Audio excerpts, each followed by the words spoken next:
Yo, it's your boy Ryan, Northwest Sports Fanatics, back at you with a new video. Today is Monday, October 23rd, 2023, with your boy Ryan and the Northwest Sports Fanatics. Make sure you guys subscribe to the channel. Smash that like button either now or on your way out. Donate to your boy if you can. Cash App, $ ORION NWSF, or the YouTube Super Chat right here. We got Monday Night Football, the San Francisco 49ers, Bang Bang Niner Gang, versus the Minnesota Vikings. Goal! No Jay Jetta. So we'll have to see how it goes with Kirk Cousins, TJ Hawkinson, Madison, Addison, and company. And we have a few guys out for the Niners as well. No Debo, no Trent Williams. We got Run CMC, Christian McCaffrey, and I'm excited. And we also have a couple game sevens that we're going to be able to see with the Rangers and the Astros starting in a couple minutes, which I'll be watching at the same damn time. And then I'm not sure if the other game has gone final. I'm going to take a quick peek here. But the last time I checked, it looked like the Diamondbacks were going to force a game 7 on the Philadelphia Phillies. So we're in the top of the ninth, and the Diamondbacks are up 5-1 in a possible elimination game. That's pretty amazing. I don't think many people, including myself, thought that the Diamondbacks would be able to get to 7. I figured that it would be Phillies in 6. So it does show you that the Diamondbacks are for real, and anything can happen on any given, Sunday, Monday, Thursday in the NFL, or Monday through Sunday in the MLB. Now, if you would have told me, a month ago that these are going to be the final 4 teams, and not only that, both are going to go game 7. Like if you would have said, okay, Astros and Rangers game 7, I predicted 6 or 7 games in that particular series. But I think with the Phillies and Diamondbacks, a lot of people thought maybe Phillies in 5, Phillies in 6 at the most, but not maybe Diamondbacks in 7 or Phillies in 7. So at least that gives us another game to do possibly tomorrow. So maybe it was all because of the sports gods, wanting to set it up for us. And if we end up getting game 7, which it looks like we will because it's the top of the ninth now and the Phillies are down by 4, then tomorrow at 5 o'clock, we're going to do game 7 of the Diamondbacks and the Phillies. So thank you, sports gods. This game was on early, around 2 o'clock. It's just about to get over. We got Astros and Rangers. I know Dusty Baker is 0 for 3 in his career as a manager in game 7s. I don't know if that means anything tonight, if the Rangers can find a way to win on the road, but very interesting, and I'll be watching both games at the same time. And this matchup would be much more interesting if we had Jay Jetta. Right, I got him in fantasy. He's sitting on my IR collecting dust. Hopefully he ends up being healthy so I can use him later in the season to help me win a championship. But they still got guys out there like TJ Hawkinson that can get a touchdown or 2 or 3.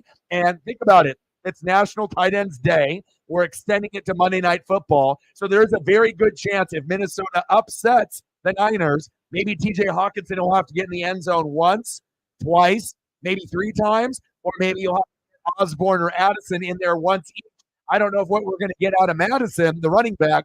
He hasn't really shown that he can be an RB1. He's more of an RB2. But I did a poll this morning on what we were going to do today to make it fair. And let's take a quick look at the final poll. I let it run for about an hour to 2 hours. And this morning we did the poll. I said, what to stream tonight? I said Monday Night Football, 49ers and Vikings, or ALCS Game 7. Now, obviously, if the Mariners were involved, then we were going to be doing that. But Rangers and Astros, 42%. Niners and Vikings, even though it's a regular season game, 58%. 76 people voted, so that's a good turnout with the votes. Hopefully we get some of those people that voted will come in here and hang out with your boy. But I'm going to watch both. We had to actually choose one game to be the primary, so here we are. Sarah in the building. What's good? How are you? Let's get to 100 donos. Let's do it. I mean, look who it is. One of the goats of the channel. We wouldn't be able to do what we do on a regular basis without you. You've been really instrumental with the channel because, there's been a lot of the heavy hitters and the goats and the mods that haven't been showing up on a consistent basis, let alone donating. So I really appreciate you. She says, Skull. And I did the Seahawk reaction video for you. That was one of the first ones that I ended up doing this morning. So I could have waited to do the Seahawks game against the Cardinals. I know a lot of people, outside of Seahawk fans probably don't have a lot of interest. But since me and Megan talked about Jackson Smith and the Jigba, Jake Bobo, they both got in the end zone. So I figured, you know what? I didn't watch all of that game, bits and pieces. So I said, hell, let's do this reaction video on day one and then get it out of the way. So I ended up doing 5 reaction videos, the Bucks and the Falcons, let alone with the Seahawks and the Cardinals. And then I got to go back and look at the other ones that I did. What else did I do? I did, let's see here. Started off with Falcons and Buccaneers, Cardinals and Seahawks, Lions and Ravens, Chargers and Chiefs, and then the Dolphins and the Eagles. I figured those would be the best 5 to start off with. And then I'll end up doing another 4 or 5 tomorrow. And I assume we're going to end up having game 7 with the Phillies and the Diamondbacks. And then that's what we'll do in the afternoon/evening. So thank you so much for your generosity. I appreciate you very, very much. Bang, bang, bang. Boom, boom, boom. Bang, bang. $20 holla. Let me know what you want to do for photos before the game starts. And I got you. No problem. Appreciate you. Yes, much appreciated. Some days are good. Some days are a little bit of a struggle. But I'll tell you what, the days that we get donos before the stream starts or within the first 30 minutes, those are typically the days that we hit the goal. Or if we miss the goal, it's barely. So Megan is definitely starting it out for us, and we really appreciate her very, very much. Genuinely, 100%. $20, let's get to a hundo. They are 7-0 on the road, the Rangers, this year in the postseason. And again, Dusty Baker is 0-3 in game 7. It's kind of weird. It was flip-flopped a couple games ago where like the road team was winning most of the games in one NLCS, ALCS, and then the home team was winning the other. So that's baseball for you. You got one, division that's winning all the games at home. Whoever was at home was winning. And then on the other side, everyone that was on the road that was winning. So you really can't understand the madness of Major League Baseball in the playoffs.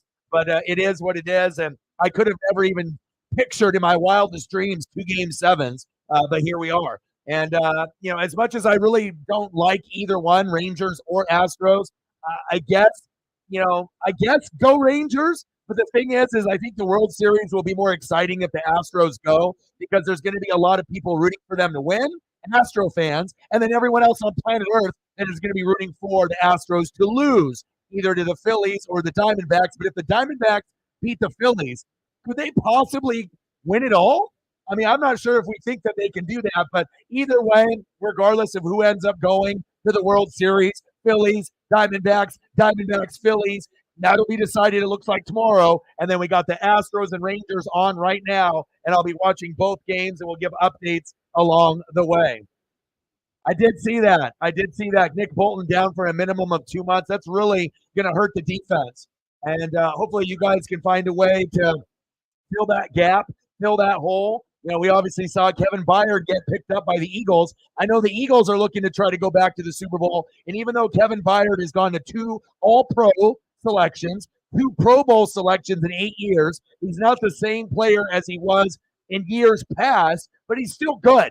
So to add a Kevin Byard to the Eagles is fucking big. So that way him and Big Play Slay are roaming back there. I definitely really like that move. And maybe we'll get a similar move by the Chiefs, maybe at linebacker. If there's a floater just floating around, and maybe they think that this could be the piece to help us out. And even if they don't get a Nick Bolton replacement, it still feels the Bills are dog shit because they don't have the defense, right? We already know with Tre'Davious White and Matt Milano, they can't recover. They're out of the question. So really it's going to come down to the Chiefs, the Dolphins, the Jags, or the Ravens. And, and if there's another team that will leapfrog Buffalo, we have to wait and see.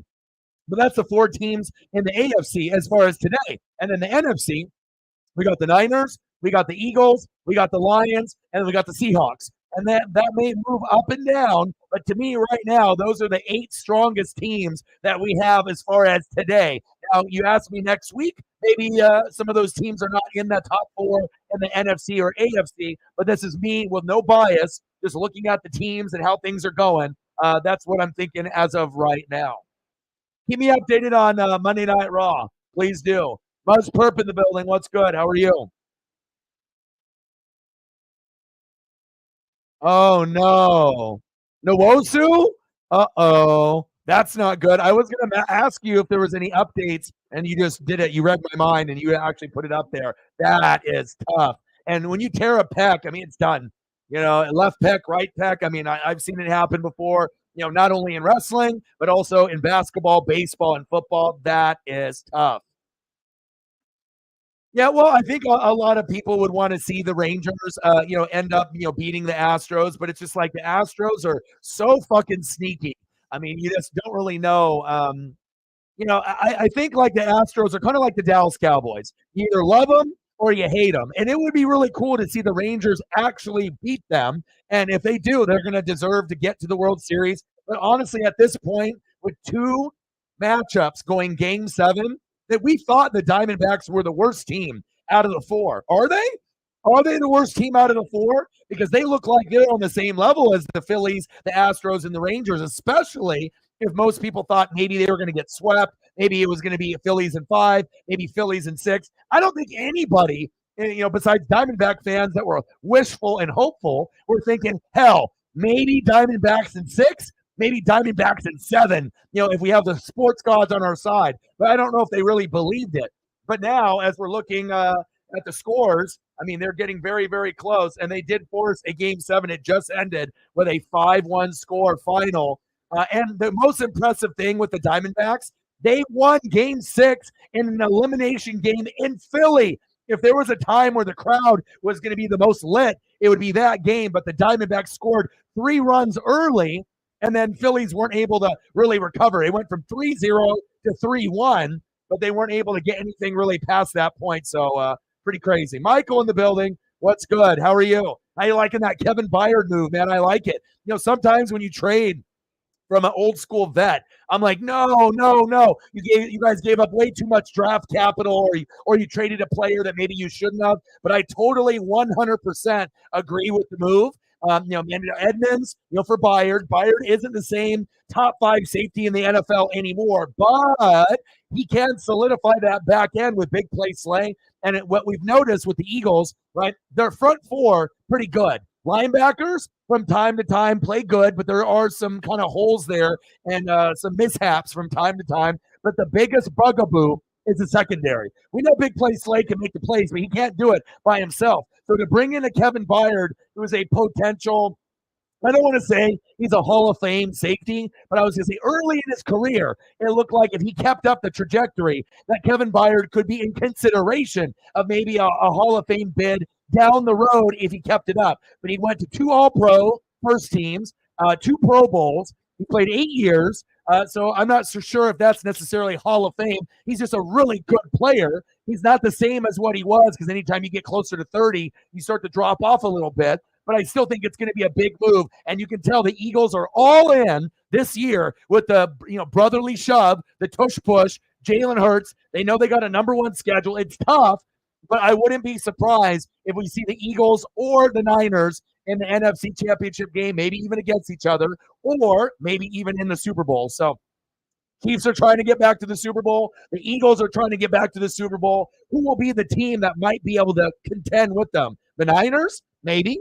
Right? The Lions, if they get Montgomery back at running back, maybe. They got killed on the road. A lot of teams get killed on the road if they don't have their RB1. And then we got the sleeper Ravens, playing good football. So it kind of feels like the Lions, right, and the Seahawks, the Ravens. You got some of these kind of bubble teams that might be able to upset one of the big dogs if they're injured. If the Eagles and the Niners are full strength and the Chiefs are relatively full strength, I don't think you're going to really beat them, especially if they have home games in Philadelphia, in San Fran, in Kansas City. That's going to be really tough, right? But if there were some teams that could, you have to definitely consider, right, the Miami Dolphins, the Baltimore Ravens, right?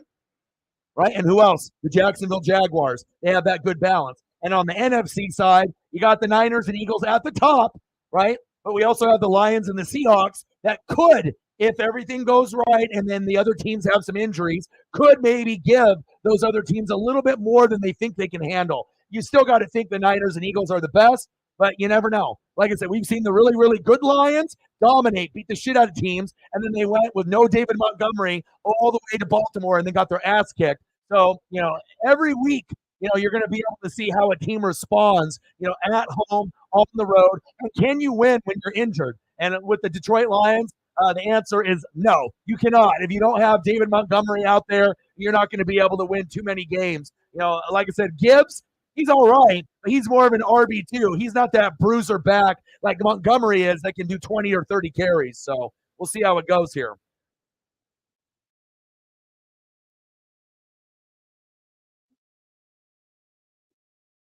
Ooh, Rasheed Rice. See, I told you, Rice is the man.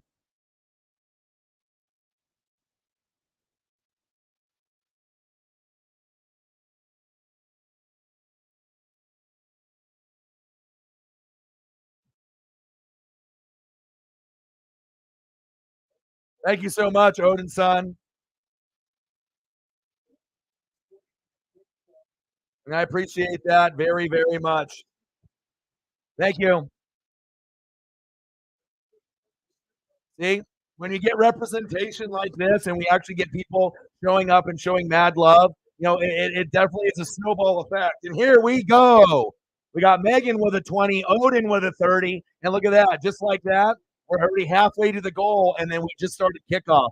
That's the type of support that, me and Sarah, are typically looking for. And we know we're not going to be able to get that, every day, but to be able to have two goats come in that work hard, that are able to sacrifice a little bit for the love of this channel, as well as the hard work that me and Sarah are putting in. It really does mean a lot. So from the bottom of my heart, thank you so much. Bang, bang, bang, boom, boom, boom. Bang, bang, $30 holla. Give me a few minutes once we get into the commercial breaks, and then I will get you guys some photos here in just 1 second. And let me refresh everything. You get the scoreboard all fluid here. And I had Christian McCaffrey on the thumb, as you can see. And then we got my boy TJ Hawkinson, since we don't have any Jay Jetta. Hand off to Madison. Oh, wow. First down, Vikings. What a good start. Finley in the building. What's good? Thank you guys so much.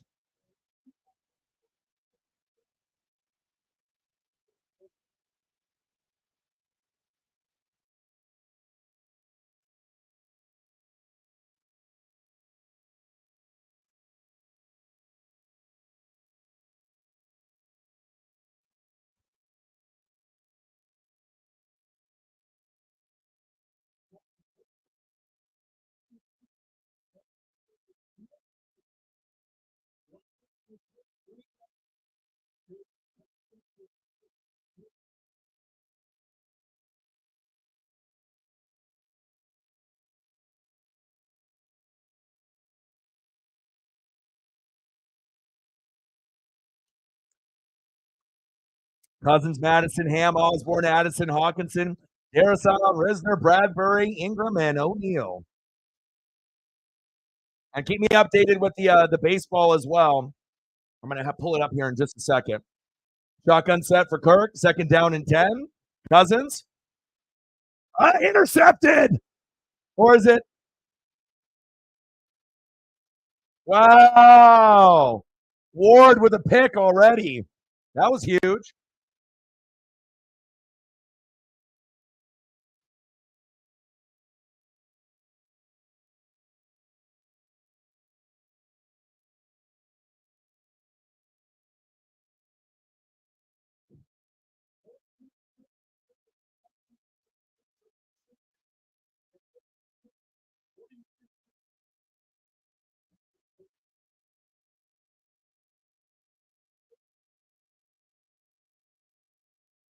$3-0 Rangers. I like that start already in game 7. I like that. I know I got a bunch of people that just messaged me. I said, Dusty 0-3 in game 7s in his career. Maybe he'll be 0-4 now. All right, George.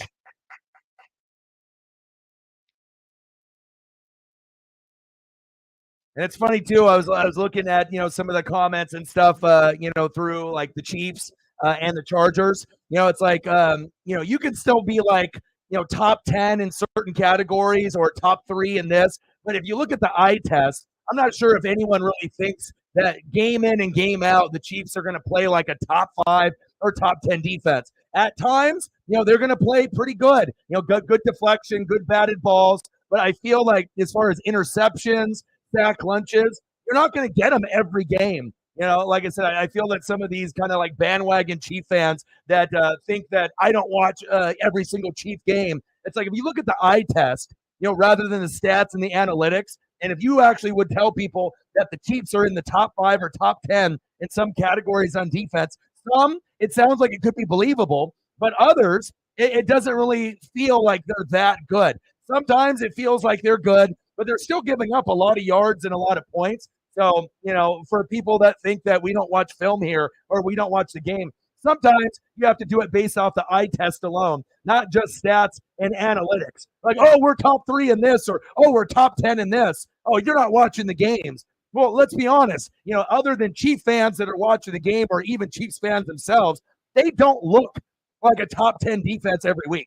You know what I mean? Let's be honest here. They're really an offensive heavy team, depending if Chris Jones is playing or not. But do they really have like superstar players on every level? No, they don't. You know what I mean? So they don't really got guys on every level. And now we got Nick Bolton hurt, so maybe those guys should have kept quiet, talking all that shit. Now, all of a sudden, a couple hours later, now Nick Bolton's out for a couple months. So for all those categories that you were doing so good, now you're probably going to drop off a little bit. That's why it's always good to be humble about shit and not try to attack and talk shit, because as soon as that happens and the sports gods see that shit, boom, injury. You gotta be able to understand sometimes the stats and the analytics will back up, what the defense is. But also you got to understand the AFC is dog shit compared to the NFC. There's a lot of shitty teams in the AFC, okay? And the defense does bat balls down better than anyone in the NFL. They're very, very good at that. But I still have some concerns in the secondary. I think that's an honest take. I don't know if I can trust the Chiefs secondary game in and game out just yet. Handoff, McCaffrey, weaving his way through the defense. Uh-oh. Fumble.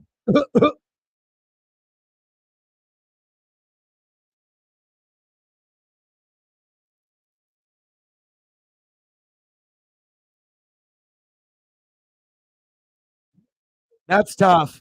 I'm not sure, if that's going to be detrimental to the team with Nick Bolton's injury and Uchenna, but it's not going to help.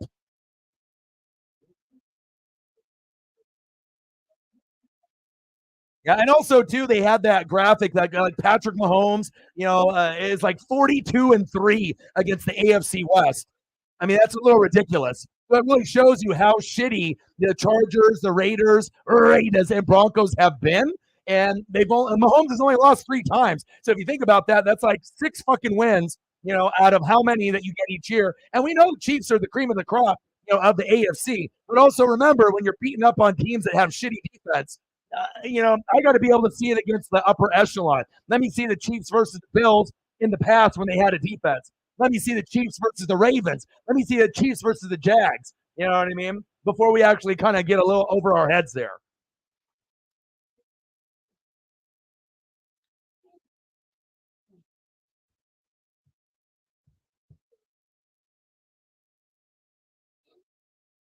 Oh, I think there's a lot of bandwagon NFL fans that are Chief fans now because of Taylor Swift. Anytime you got to understand, I didn't even realize like how many followers and people that she has on all of her platforms on social media. She has over 100 million.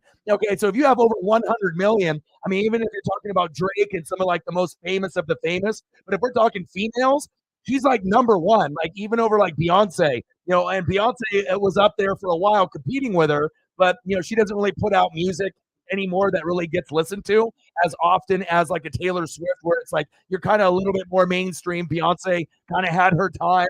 And if she still comes out with music, Beyonce fans will go out in droves and buy her merch, buy her shirts, buy the tickets, buy the music.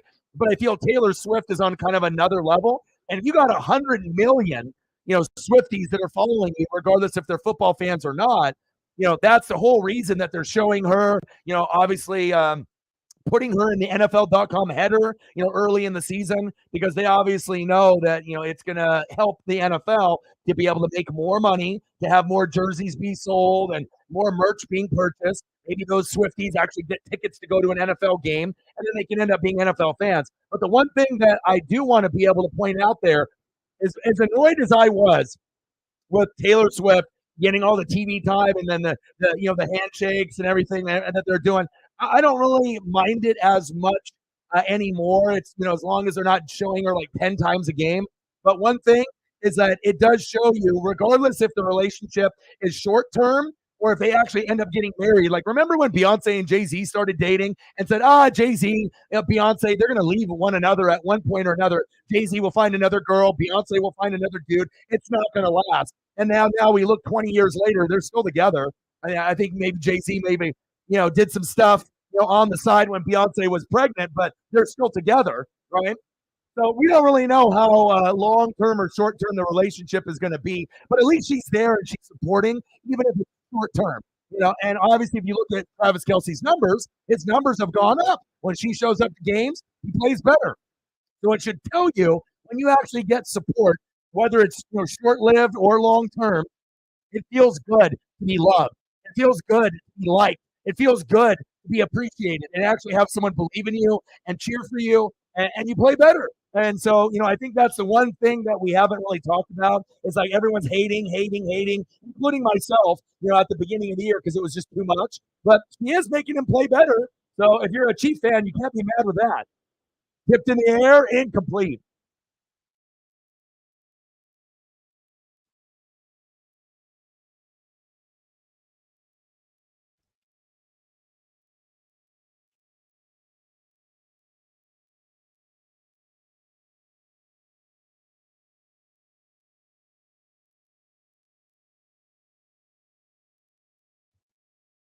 Third down and 12. Let's see if this Niner defense can step up. And the 49ers go with their defense. As well as their defense goes, the Niners go. Nice pass. DJ Hawkinson, first down, Vikings.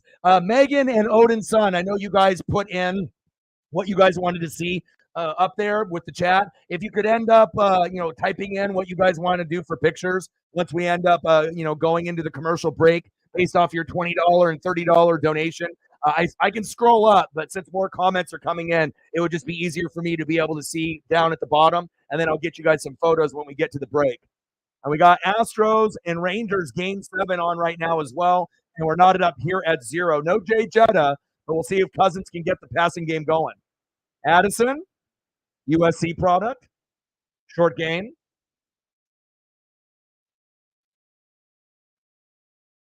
No, I'm not sick of it. We need to be able to show Kraken or Seahawks. Like I said, there's not going to be a lot of people that represent the Kraken besides you and me, on a regular basis. And there's not a lot of people that represent the Seahawks besides you, Reflect, and my boy Marcos. So might as well, throw that up when we can. Second down and 6. I know Rice is one of the people that Odin wants me to throw up there, and I will. Nice catch. Addison, move the chains.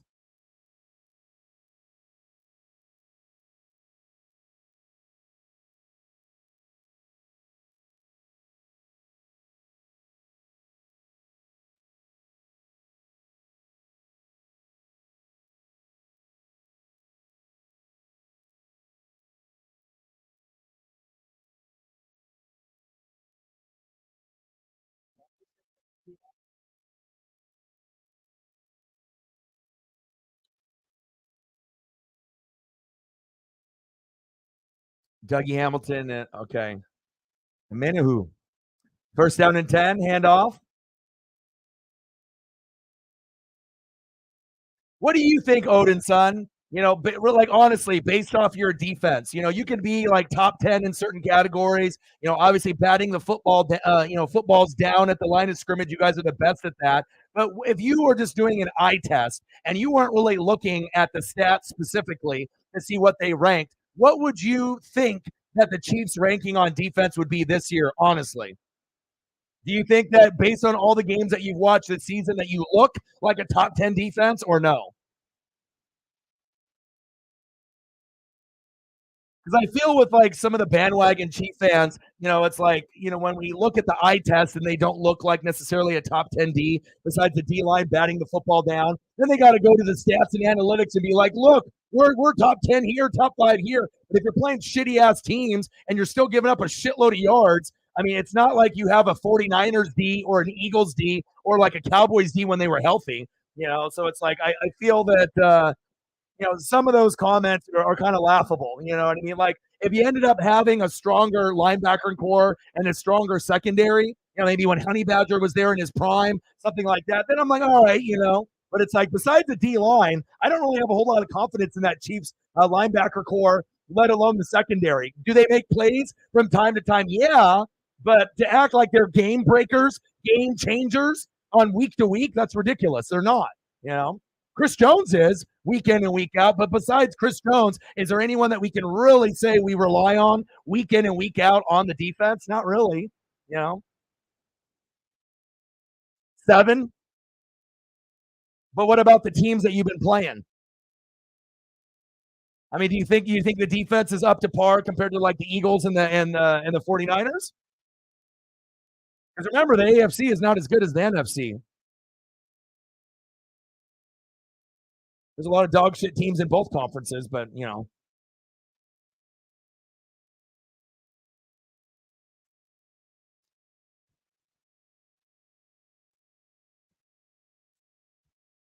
because statistically speaking, the numbers are better than the eye test. But it's like when you look at the eye test, sometimes they look good, but other times, and normally the front seven most of the time gets the job done. But now you don't have Nick Bolton for a couple months, so now we have to see what their linebacking core is going to look like. But I think that the weakest part of the defense is definitely the secondary. Yeah, it was a full team effort yesterday. I'll agree with that. But I just think that you get some Chief fans acting like the team has got an Eagle or Niner defense. And I was like, pump the brakes a little bit. I don't think anyone on planet Earth thinks that. But I mean, I guess if you're a Chief fan, and regardless if you're a Swifty or not, or if you're a bandwagon or if you're hardcore like Odin's son and you've been watching since Derek Thomas or Christian Okoye, but second down and 2, shotgun set, Cousins, short gain by the Niners. But I hope that you guys are able to, keep winning games because obviously that Nick Bolton injury is going to be pretty detrimental, considering that's one of your best, pieces on the defense overall. Chris Jones obviously being the best. But I do really like the, defense up front, batting those balls down. Carl Laftis, he's nice. L'Jarius Sneed made some big plays, yeah. Third down and 2.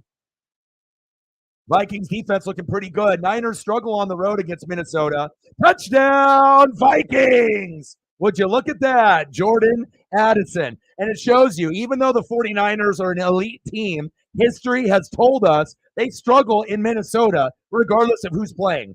I don't know why, if it's the dome or just being in Minnesota, the travel, whatever it is. But, there was kind of like this could be a trap game for the Niners. Anytime you play on the road, you don't really know what you're going to get. And you got burnt by Jordan Addison there. Dre Greenlaw out of position. And you're not going to be able to keep up with Jordan Addison as a wide receiver there. Extra point is up. And it's good. 7-0 Vikings. I like it.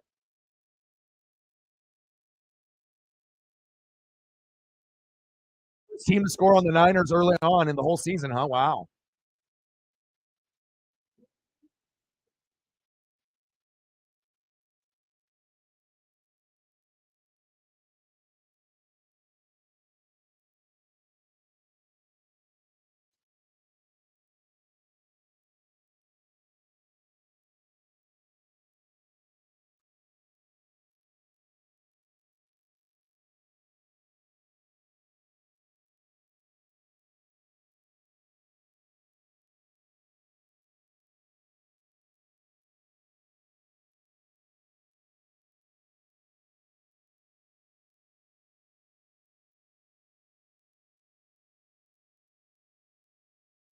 I do like Rice a lot, though. I think this is your number one receiver.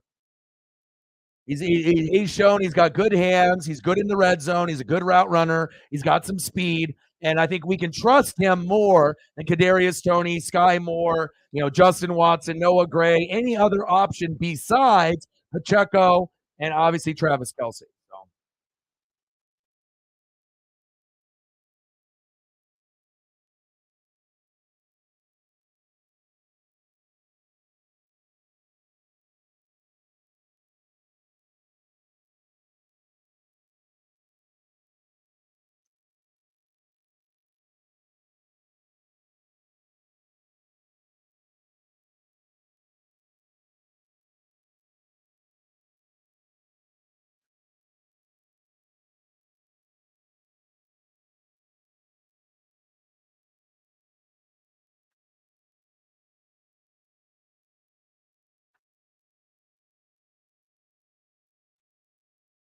Little Dougie for you. You guys play today? Are the Devils on today?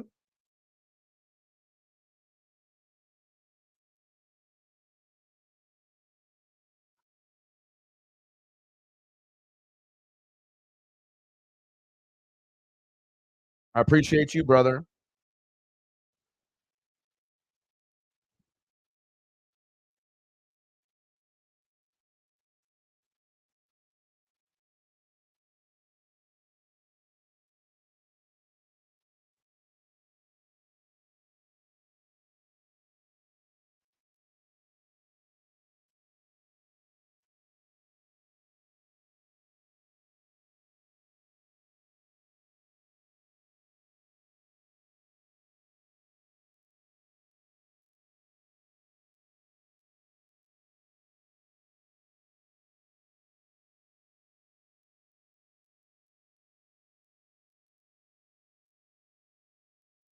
I'm trying to get you one more photo. Squeeze this in real quick as they go for the kickoff. Amenahu, baby. I got you. Appreciate you, bro. I'll get you a few more once we get out of commercial break again.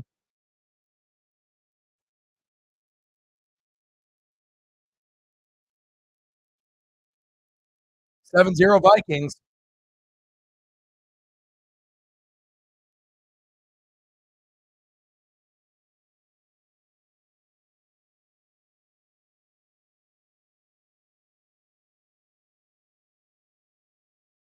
Yeah, I saw that. That's a good move for them. They're trying to get back to the Super Bowl. They already know they have issues in that secondary, which most teams do. So if you can give a little bit more depth with big play Slay, I see why they did it.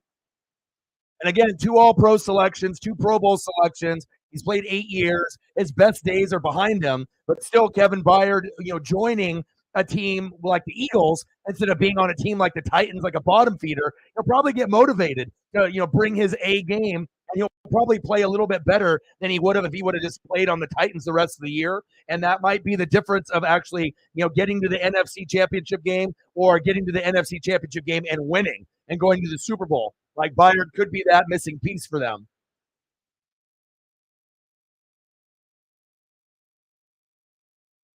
I wouldn't be surprised if the Vikings win. This is the NFL.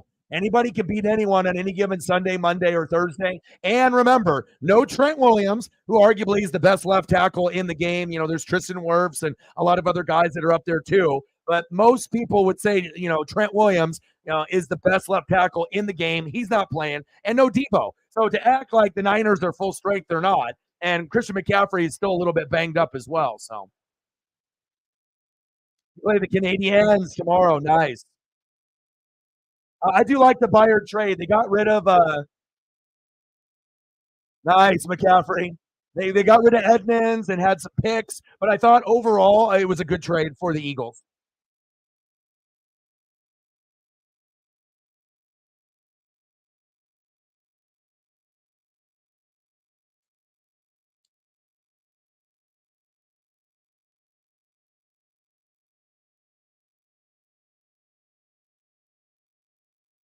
Jeremy Chin, yeah. I like Jeremy Chin. I don't want you to get rid of Spider Burns or Jeremy Chin. I feel like those are pieces that you can build around, but again, there's a lot of pieces that you need to fill if you're a Carolina Panther fan. Big facts. Second down and 4, Purdy. That might have been a false start there.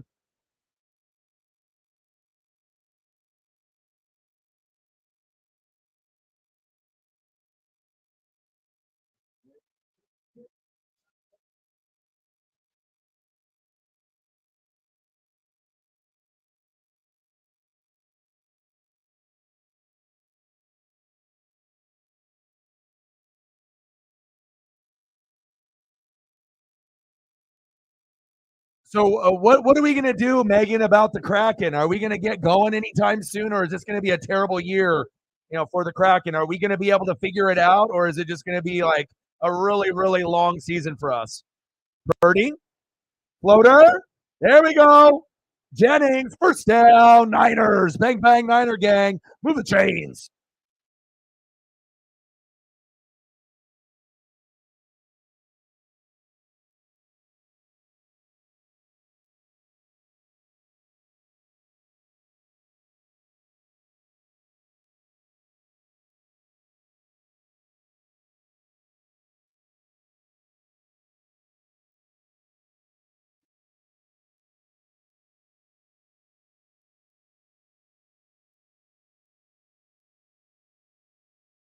All right, here we go. First down and 10. Shotgun set for Purdy.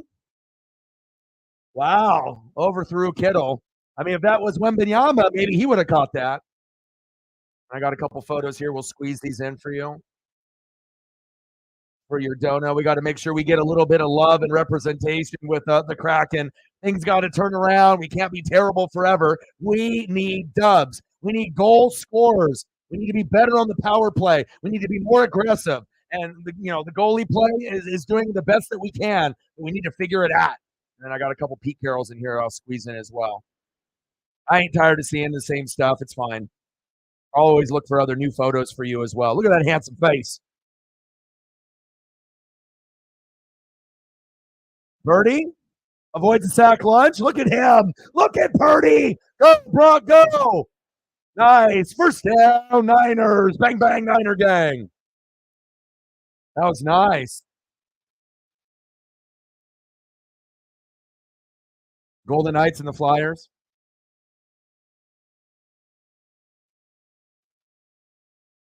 But we have to admit, both of us are disappointed with the start of the season. I don't think we anticipated it being this bad. It's cool to have some early year struggles, but this is ridiculous. Like, we don't want to end up being one of the worst teams in NHL. We actually want to be at least in the middle at this point, not towards the bottom of the standings, right?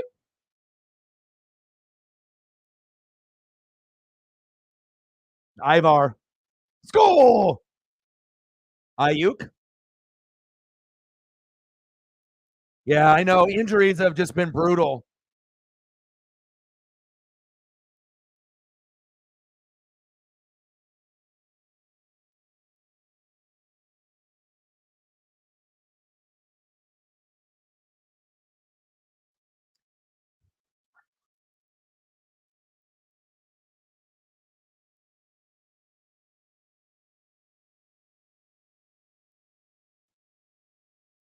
And with no Debo Samuel, that means they're going to be going to Brandon a little bit more. I would assume George Kittle will be getting some red zone looks because it is National Tight Ends Day and they're extending it to Monday. So if we end up getting Kittle with a touchdown or two, or even if he doesn't get in the end zone, it wouldn't surprise me if we see Kittle to 80 to 110 yards a day. Or it could end up being lower yardage, like 60 yards total if he doesn't get loose in the second half, and then maybe ends up getting a couple red zone looks for a touchdown or two. But so far, so good. 7-0 Vikings. I always like it when we have a matchup where we think it looks like dog shit on paper, but then it ends up surprising us. Like most people were like, oh, the Vikings don't have Jay Jetta. This is going to be terrible. The Niners are going to win by 30. But you have to realize this is not a Niner home game. This is a Niner road game. Then you have to look up to see what the record is with the Niners in Minnesota. It's not good.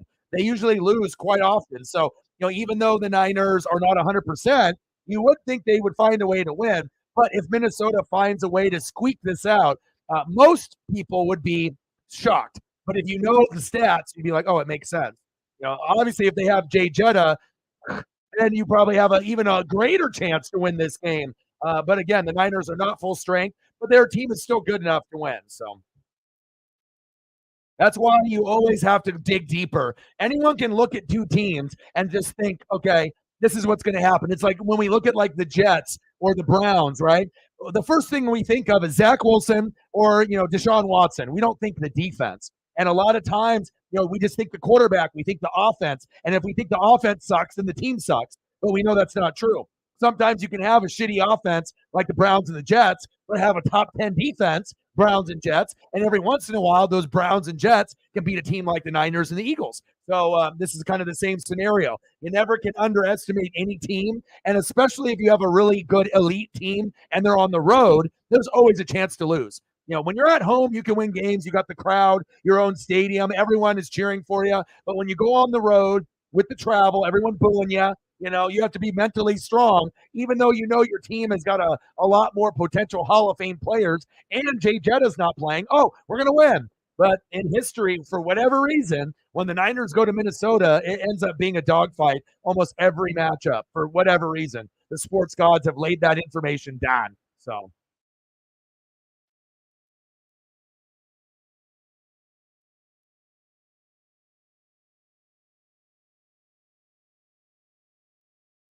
Appreciate you, Odin's son and Megan, very, very much.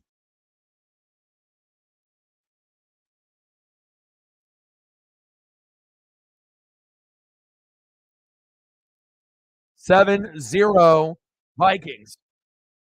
But one thing is for sure, the Jordan Addison pick has been very, very good. So, it's just a matter of time, and I imagine, like I said, the Niners were going to have some interest in Kirk Cousins after this year.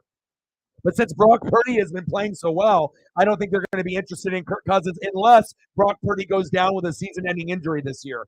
And if that happens, incomplete. What happened to my hands? Elliot in the building. My boy Pep, Double E, in the building. What's good?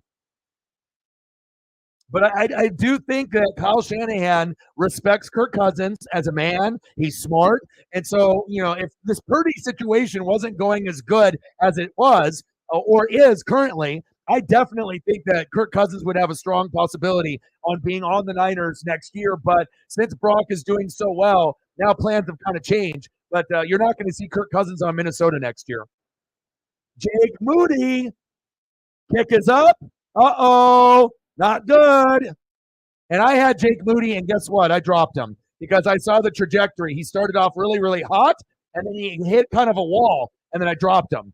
And he's continuing to show that, if I drop a player, sometimes I drop them for a reason. Sometimes they're still a good player, or sometimes I lose confidence in them. And that is the reason why I dropped Jake Moody right there.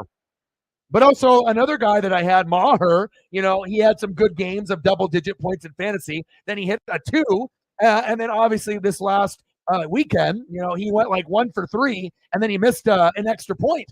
So that's not good. So you had a couple games of 2, and then the other games have been like 10 to 15 points. So that's got to be gut-wrenching. For a guy like Sean McVay. It's either really, really good and you're like a top 2 kicker in the NFL, or when you play a tough opponent or you're just off, then you play like dog shit. So obviously I had to, link up another kicker just in case. And it's not like they're going to cut Maher. I don't think that they would do that because he is still one of the top 2 kickers in the National Football League.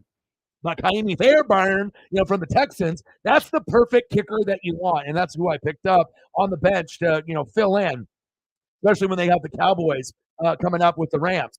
I can't trust that.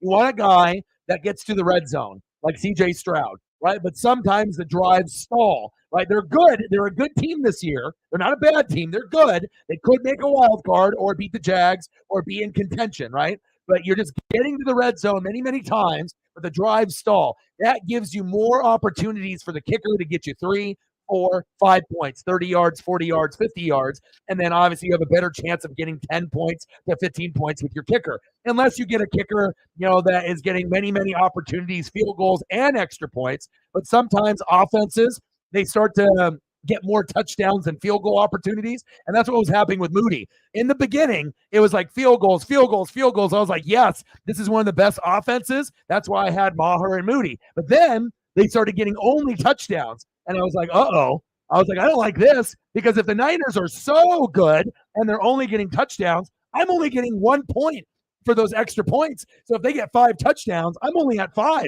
I'm fucked. So that's why I dropped him. I dropped him for that reason and because he was starting to miss some of those field goals. So you got to be very, very careful with guys like that. And I know Sarah has got Moody, I believe. So like I said, sometimes you can pick up the scraps that I ditch, and they're going to be a great player. I'm just making room for someone else. But also you have to realize if I drop a player, maybe I'm dropping them for a reason, not just because that they're a good player and I'm just going to a different depth of a different position, but maybe I lost faith for whatever reason.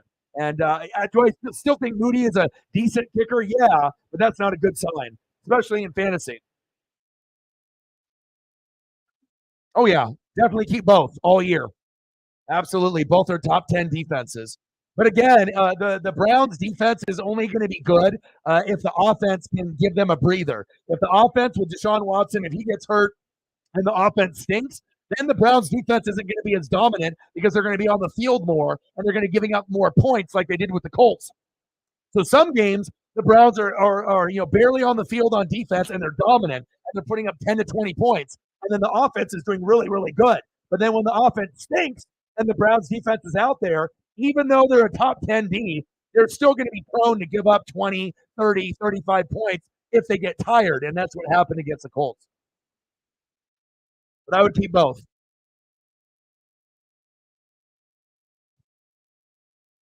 Any guy in the building, Raiders.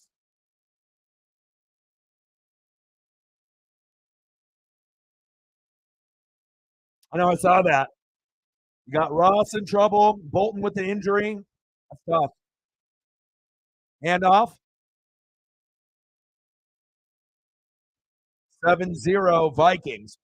And also, too, it's like when we watch NHL, NBA, MLB, the top dogs can beat the lower dogs much easier. But in the NFL, people always think that it's the same as the NHL, the NBA, and the MLB. It's not. The lower teams are closer to the mid and the good teams than in all the other sports leagues. If you have a top dog going against the A's or the Royals, a bottom feeder, can the A's and the Royals win? Yeah, but they're not going to win as often as they do in the NFL when you get a matchup like this where a garbage Vikings team going against the Niners who could be in the Super Bowl this year and the Vikings legitimately could win. So it's like it also depends if you're at home or on the road as well.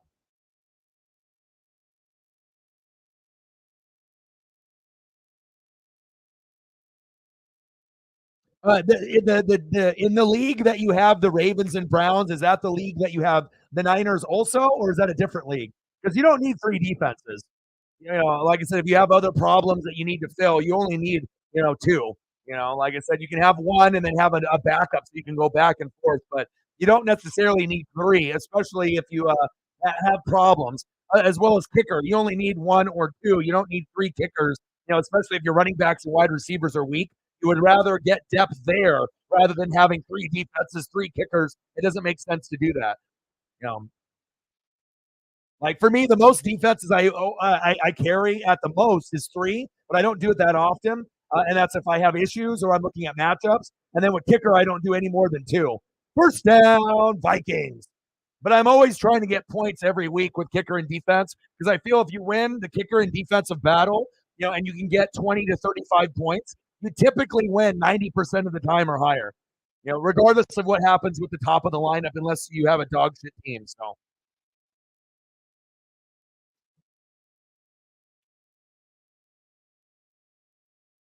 Hey, guy, Raiders.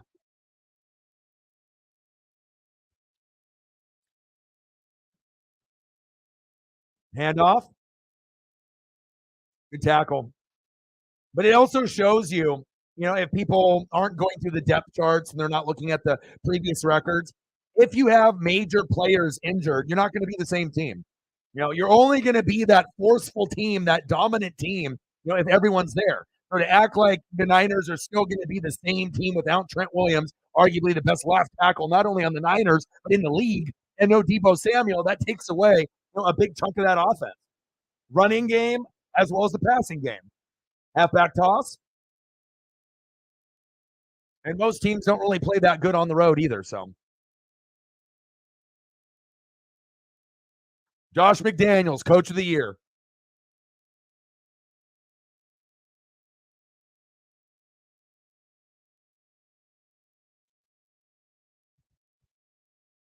3-1 Rangers through two. Do we think the Rangers can do it?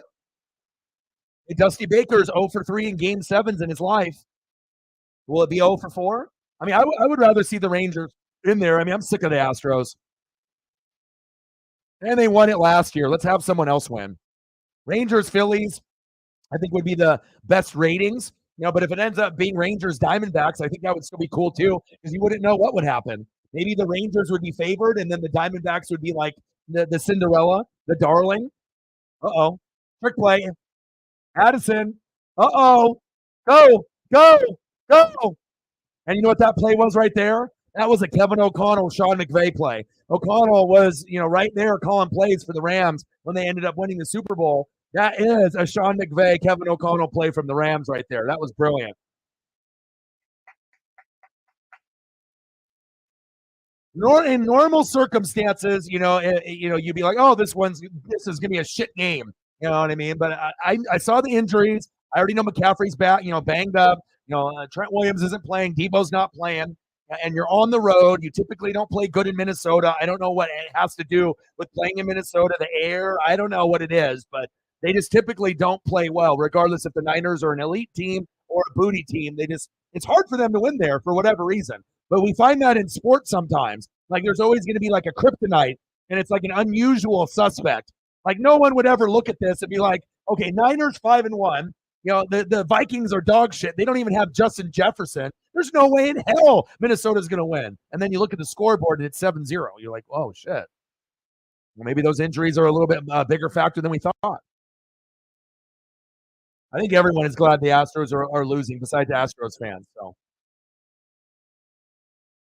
yeah, I don't think we respect cheaters on any level. You know what I mean? It makes us disappointed and it gives us kind of a hatred, for the Patriots. Like I feel the Cowboys get hated just based off their fan base. New England got hated because of the cheating. And also a little bit of jealousy of how good Brady and Gronk were and Belichick and how many times they were winning. They were winning, but it's like I feel they were going to win championships without cheating. But that's what the cheaters do. They have to take advantage and do more and more, even when they get caught. All means necessary. Nice catch by Osborne.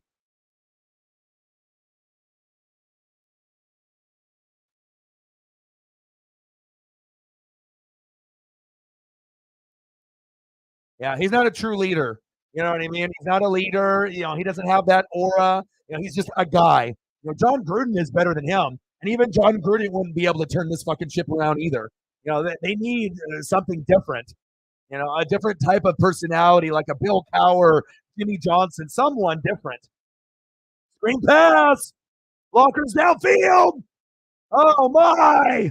Wow. Look at Minnesota.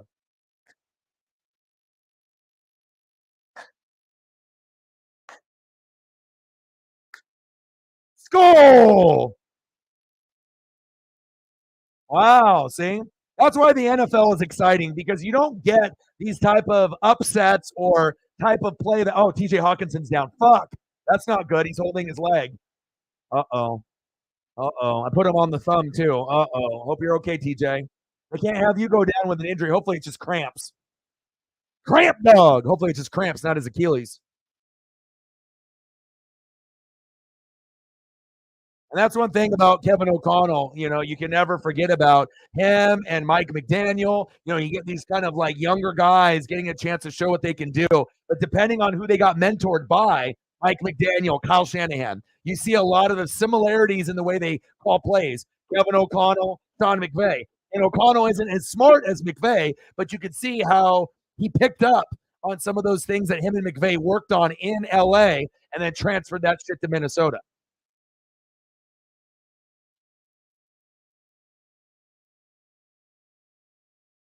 Giannis. Oh yeah. Yeah, of course. They know that if they're going to win a championship, they have to win it together. Middleton, Giannis, Dame. I mean, I'm excited for Wemby. I'm excited for the young Blazer team with Ayton and Scoot Henderson. I think Scoot's going to be a star as well. It's kind of nice. We had one star leave in Dame, but then we got a guy in Scoot where it could just take that place. Is he going to be as good as Dame right away? No, but I think that Scoot could average 15 to 20 a game, and he could be a big game changer for us. And if Scoot plays well, the Blazers might get the 8 seed.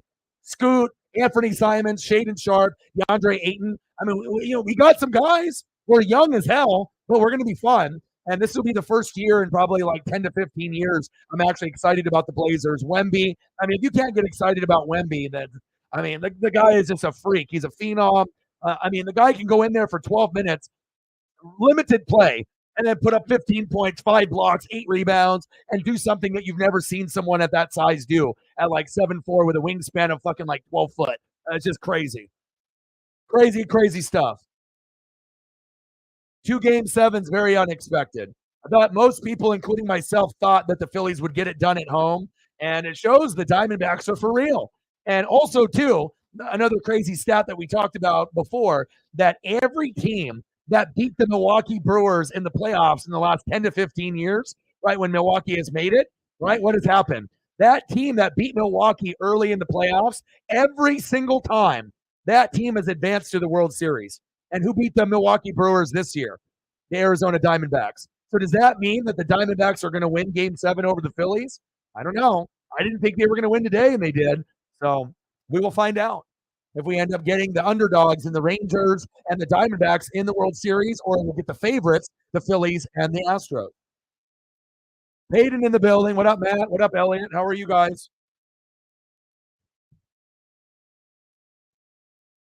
Shotgun set. First and goal. Nice tackle.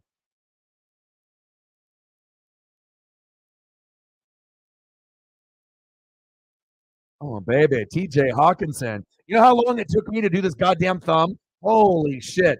I had to look up literally like 50 fucking images of like Kirk Cousins. I was like, fuck this guy. I was like, I can't get any of these motherfuckers to convert. Who gives a shit about Kirk Cousins anyways? And I went to Addison because I was like, oh, I like him. And I couldn't get anything to convert besides like like training camp photos and like, when they're wearing like the mesh jerseys and they got the tape on front of the helmet. I was like, I can't put that on the thumb. Cousins, play action. Oh, but then I was like, duh, TJ Hawkinson. And then I actually found the amazing image there. Studs. Takes a long time, man. And plus, I'm a perfectionist too. So it's like, if I don't have it look right, and it's like, the image is faced the wrong way, and I just got to keep going and keep looking and keep looking. It gets frustrating sometimes, but once I get my look, then I get, feel really proud about it. So if that was Jake Jetta, that would have been a touchdown. Go to Hawkinson. Stupid. And why are you running Hawkinson out, towards like a fade route? Why don't you run Hawkinson with a slant in the middle of the field? Come on, O'Connell. Know your personnel. If you're going to run a fade route, run that with Addison, right? You have a little drag route or a slant over the middle. That's what's going to be able to get you a touchdown with a big body. That was someone that's smaller like that. He's too small. Golly. Me too. I got him in fantasy. He was my first pick. 21-yard attempt from Joseph. Kick is up, and it's good. Missed opportunity for the Vikings. They could have went up 14-0, but they only go up 10-0. So the Niners feel that they won that, obviously, drive there.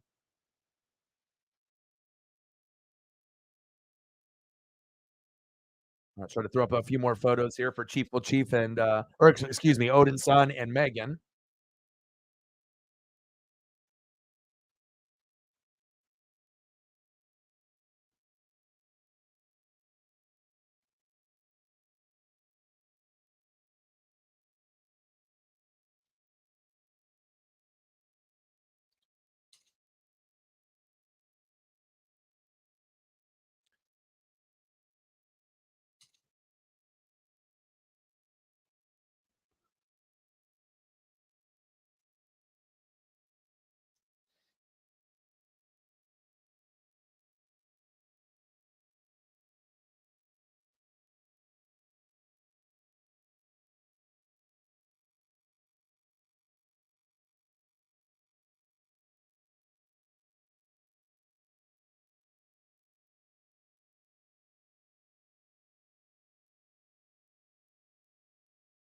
Best player on the team.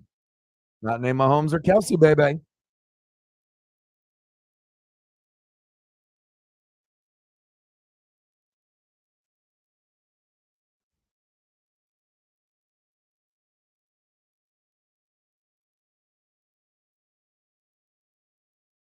If I was a Chiefs fan, this would be the first jersey that I would buy on the current roster. White one first, and then red one.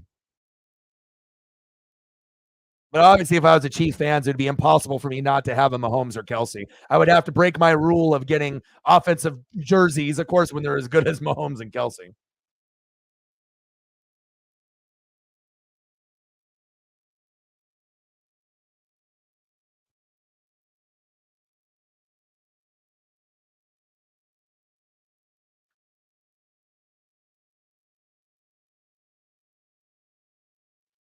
I'm not a big fan of the Taylor Swift jump off and everything, but if even if it's temporary and short term, Travis Kelsey's playing great. She's happy. they're vibing with each other, obviously with Brittany Mahomes and with her and the rest of the people in the group. As long as I don't have to listen to Patrick Mahomes' brother talk or really have to see him too much, on camera, I'm good.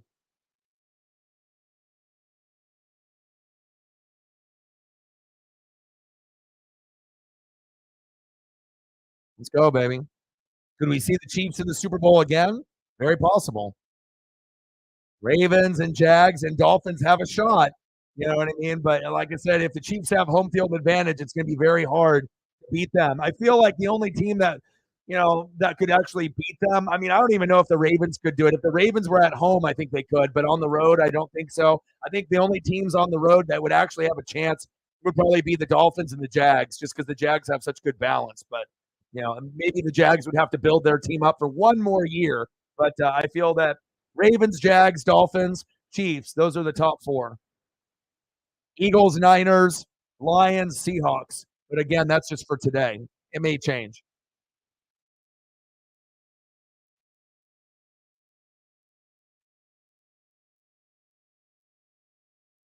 Yeah, because that's like Acho and all those idiots that are on that show saying dumb shit stuff.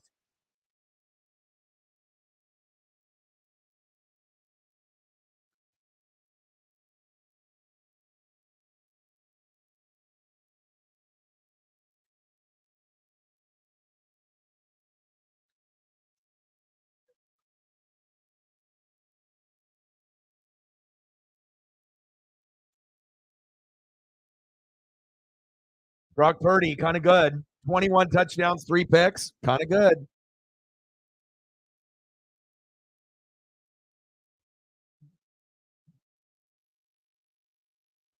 Shotgun set, play action fake. No, hand off to McCaffrey. Good fake.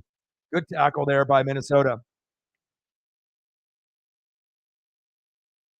Yeah, I got the stat here, obviously with him playing against good competition and then the bad competition, but also too Michael Penix Jr., had his Heisman moment, right? And then ended up going for 0 touchdowns and 2 picks against Arizona State, which is a dog shit team. So it shows you that even Drake May, Michael Penix Jr., and Caleb all played bad.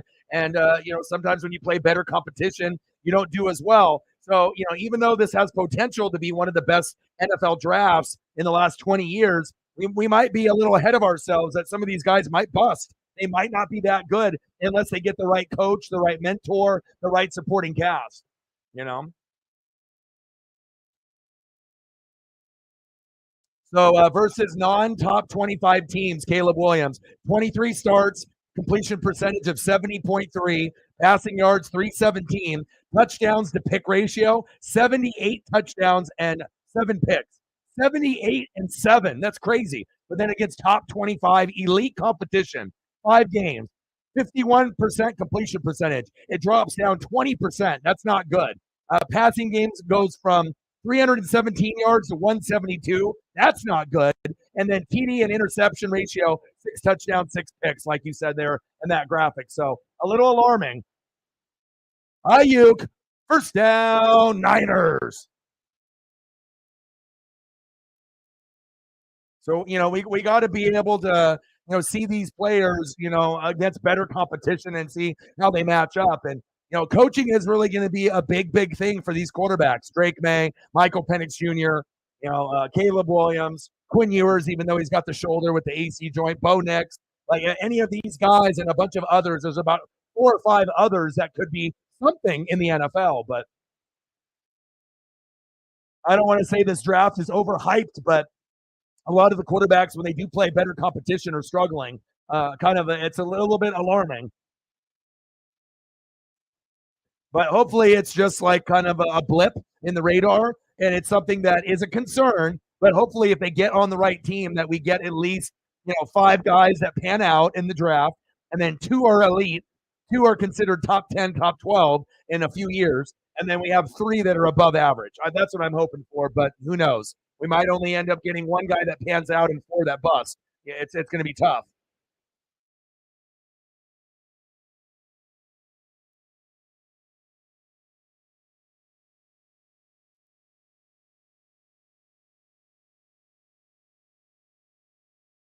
Ooh, Bray Wyatt, those are cool. Like those Odin Sun. You got some Bray Wyatt cards.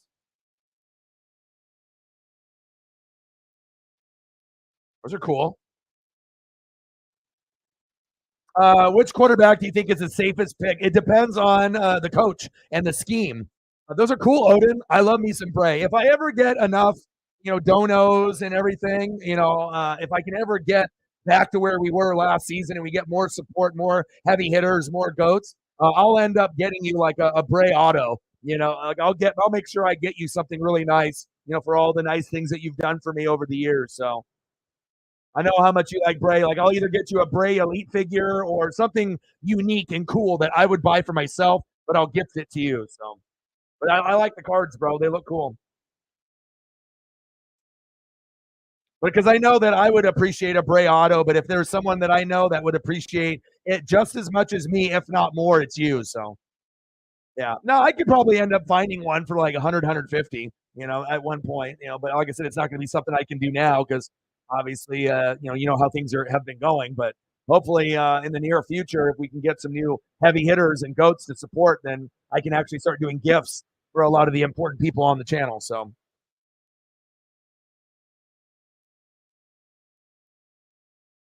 completion percentage is a big deal. Yeah.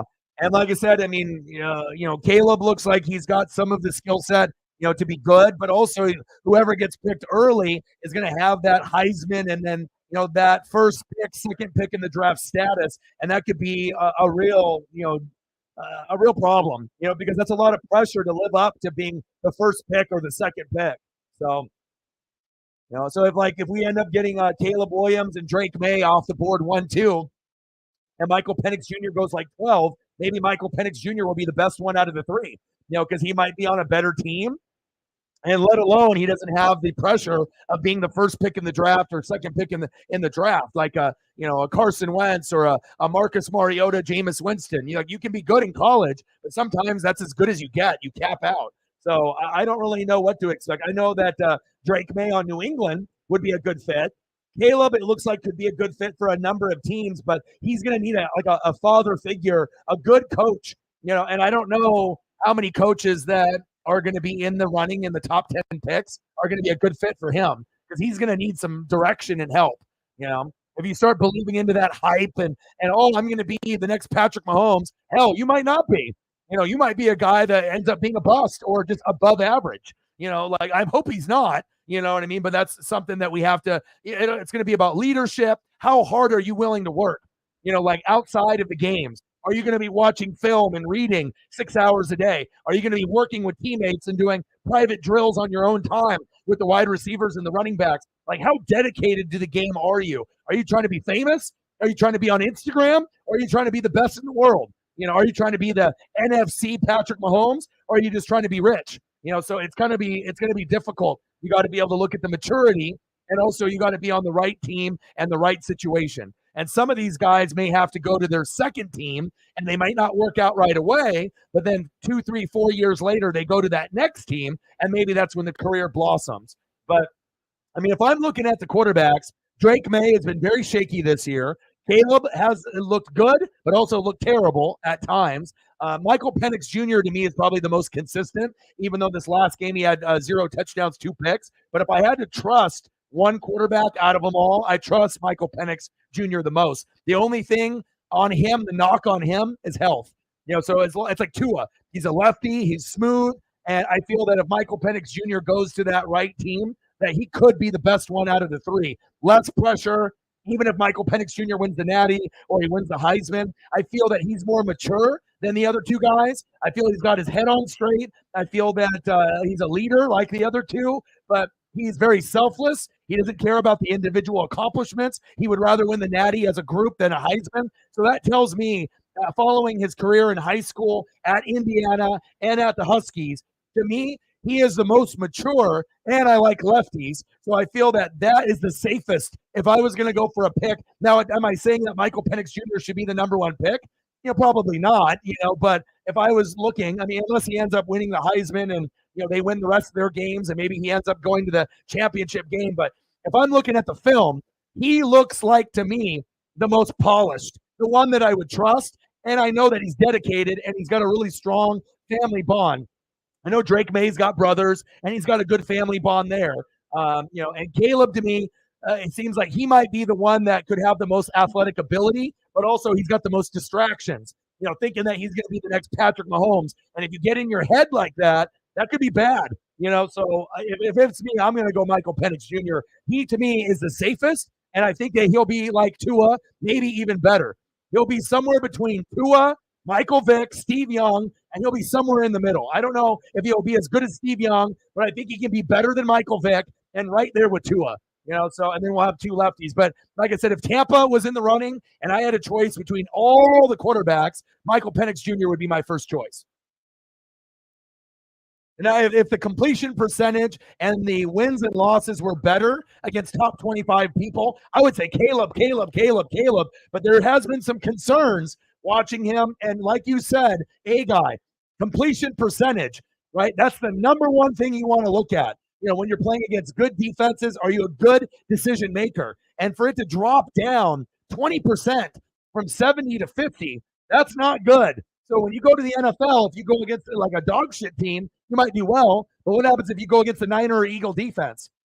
Are you going to throw for 2 or 3 interceptions? So we'll see. But I pray that Caleb pans out for our sake as fans. Michael Penix Jr., Drake May, Quinn Ewers, and then if we get anything like Bo Nix, being a backup to the Buccaneers, Baker gets hurt, Bo Nix goes in and does well, cool. I'm not expecting Bo Nix to do anything. I'm a Duck fan, but I'm not stupid.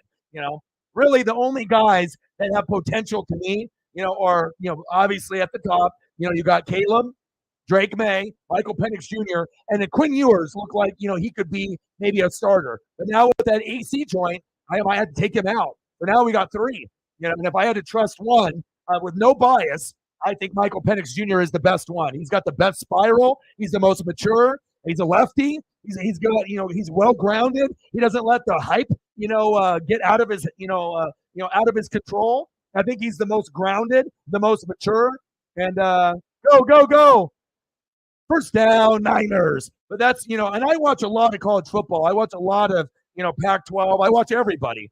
And, I think that I feel the most confident with him. The only thing that Michael Penix Jr. will fail, it'll be like Marcus Mariota, is injuries. It's only going to be his health, his body. And if it's not that, everything else, you check off all the boxes. Mature, check. Lefty, check. Spiral, check. Completion percentage, check. Touchdown to interception ratio, check. Makes all the reads and all the throws, check. Leader, check. I can trust you, check. Dedicated to the game, check. Good family role models, check. He's selfless, check. Wants to win the Natty rather than the Heisman, check. So I don't know if you can say that about the other 2 guys. So not hating on Caleb or Drake May, but I feel like Drake May and Caleb have to go into that right situation. With Michael Penix Jr., I think he can go to any team and he's going to make a difference. That's how good I think he is. I think he can be like Tua. Because even to this day, a lot of people think Tua is a garbage quarterback. He's got Tyreek and Waddle, and a lot of the statistics that Tua puts up is top 10. But still, the narrative in the league, I don't know, it's just because he's a lefty or he's got concussion problems. But Tua is legit, but a lot of people think he's still not. I like him. Handoff, McCaffrey. Nice tackle. Look at this game, 10-0 Vikings. Think about how many people bet on the Niners to win this game by a blowout. No, someone said Penix in Seattle because they're praying, that they're a Geno hater. But there's no way in hell you're getting Michael Penix in Seattle because you guys are going to be a playoff team. And not going to happen. You got to think Michael Penix Jr. could go as high as number 1 and probably only as low as like 10 or 12. There's no way that he's going to go any lower than that because down towards the end of the season, Michael Penix Jr. is going to be playing the best football out of everyone. He'll be better than Caleb. He'll be better than Drake May. Obviously, Quinn Ewers is injured. Bo Nix, he only has so far that he can get. So, as we're going further and further down the year with the matchups, you're going to start seeing Michael Penix Jr. play better and better and better. And it also helps. He's got, 2 guys that are going to be going to the NFL, but they're very well balanced, good coach, and he's a leader. So, Seattle has 0% chance of getting a guy like that. He could be as high as number 1, but I hope he's not. If Caleb goes 1, Drake May goes 2, fine. I think it would be a blessing for Penix to go 3 through 12 because whoever gets him, touchdown Niners! Bang, bang, Niner gang, McCaffrey. it's going to make a huge difference for whatever franchise gets Michael Penix Jr. Because you don't have to worry about him getting in trouble, him being selfish, him trying to be like the guy on the team. He is like the most selfless quarterback in college football, probably in the last 4 years. And I already saw that greatness last year. And I love lefties and I love the progression. And like I said, it's not like I think Caleb sucks or Drake May sucks because they don't. They could be franchise quarterbacks as well, but there's a little bit of baggage with each one of those guys.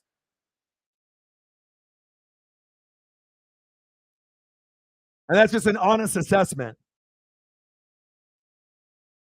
Kick is up, and it's good. Like I feel with Caleb, it's going to be more of like, oh, what kind of money can I make? What kind of endorsements? Oh, I need to get a Nike shoe deal, this or that. And when you have so many things on your plate, and they've already dubbed you the Patrick Mahomes of the NFC, there's a chance that you could fail. Like you might get overhyped, and then all of a sudden you get injured, or you start throwing picks like you did against Notre Dame, and and then all of a sudden you go from this guy that's supposed to be the leader of the team to a guy that might be a top 16 quarterback, not a franchise quarterback. Like a guy like a Jimmy G or a Kirk Cousins kind of guy, where they're good at times, but not as good as they were hyped up in college. Some guys get capped out in college and whatnot. And I hope Caleb ends up being a franchise guy. I really do. And I hope Drake May, ends up being that guy too, because we need franchise guys to pan out. But again, Trevor Lawrence panned out. Zach Wilson did not. Justin Fields still isn't there yet. Mac Jones, not good. Trey Lance, probably not good either. So out of all those guys just a couple of years ago, we got one guy that panned out, and then we got one guy that might, if he ends up going to another team, or if they fire the coach, fire the GM, get an O-line, get a defense, and then maybe Justin Fields will pan out. But to say that he's panned out, he hasn't. You know what I mean? He still needs a lot of help to be able to consider himself a top 16 or top 12 quarterback. At times, does Justin Fields play like a top 10 quarterback? Yes, but also there's times where he plays like a bottom 5. So we have to take that in consideration as well.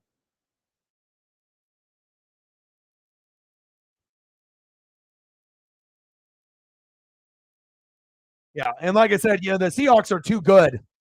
Seahawks are way too good to be able to grab a guy like Michael. I mean, the only reason someone says that is because they're a Husky fan and a Seahawk fan, and they want to keep it in the family with Seattle. But for a guy that was thought to be maybe a top 20 pick, right, going into this year, now could be as high as number 1 overall. And like I said, if you look at him, I mean, the tape, the tape doesn't lie. And like I said, the number one thing I like about Michael Penix Jr., it isn't even him on the field. It's him in interviews. It's his family. He's grounded. It's not about endorsement deals. It's about everything else, leadership, making everyone around him better, sacrificing for the team. I'm not sure if you have that out of Caleb Williams or Drake May like you do with Michael Penix Jr. For those guys, it seems like it's more me, me, me. And for Penix Jr., it's more team, team, team. And sometimes that will reflect over to the NFL. So, I mean, it's cool to have ego and have confidence, but sometimes when you're overconfident, you'll get slapped in the mouth real quick. So, but hopefully all three pan out. I'm praying. And I hope Quinn Ewers pans out. And I hope Bo Nix finds an opportunity, as a backup. And then, I think the number one location for Bo Nix is Tampa Bay. I really feel because he's like Baker. He moves like Baker. He throws like Baker, except I think he might be a little bit more efficient than Baker if he got a chance. So if Baker's going to be my guy, I would love to be able to have like a Shedeur Sanders type guy too, because Shedeur plays good, but also he seems like he's more, about the limelight, publicity, all this shit, oh, look at me, like type of shit. So I feel like Shedeur Sanders going to the Falcons would be the best fit for them. And then I think Bo Nix going, to the Bucks to be the backup of Baker. And then if Baker gets hurt, then maybe Bo gets a shot. But I think that Bo going to a place where they have Godwin and Evans, hopefully Evans comes back, a good defense, Tristan Wirfs up front, that would be the ideal spot for Bo Nix, in my opinion. But I'm not sure if I would really like that. I'm a Buck fan and a Duck fan, but I'm not saying that I would love that, because I still think that there's other guys that could be better. Shedeur Sanders, Caleb, Drake May, Michael Penix Jr. If it was a dream come true, Michael Penix Jr. to the Bucks. If I got him, oh my God, I would. I can't even tell you how excited I would be. And normally I never buy quarterback jerseys, but if somehow, some way, the Bucks don't make the playoffs and Michael Penix Jr. goes to the Bucs, I will buy a Michael Penix Jr. right away. But I feel like you have to look at team fit. And Bo Nix looks like a fit for the Bucs. Shedeur Sanders looks like he could be a fit for the Falcons if you want to upgrade from Ritter. But also, too, you could bring in Shedeur Sanders, and he could play just as bad as Ritter's playing. Like I said, there's pieces there, but you still need a good O-line and defense to fill the gaps. But they're still good enough to win the NFC South. They proved that yesterday, beating my Tampa Bay Buccaneers. It's going to be a 3-team race. The Falcons need to figure out their O-line and their defense and get somebody better than Ritter. The Bucs need a fucking running back. Bad. Rashad White ain't it. He ain't it. We need a running back. And the Saints, they need to figure out their O-line, and they need to fire Carmichael at OC and Dennis Allen. So each team has a lot of problems. The NFC South is garbage. And then you got the Panthers, just kind of in last place, just trying to be able to get Brightstone up to speed. So, Shep in the building. What's good? Yeah, but he was good enough to beat the Bucs, though. Might be good enough to win the NFC South this year. There's good Ritter and bad Ritter. You know what I'm saying? There's good and bad. And he used his legs, and he was the good yesterday, and you guys beat us. So, but I don't think that Falcon fans feel confident in Ritter long term. Just like me as a Bucs fan. Do I want Baker for the next 5 years? Fuck no. Does Shep want Ritter? Fuck no. Not the next year? Fine. Year or two? Fine. But we want someone to compete and get someone better. Give me Michael Penix Jr. Give Shedeur Sanders to my boy Shep. Oh! No way! Touchdown, Vikings!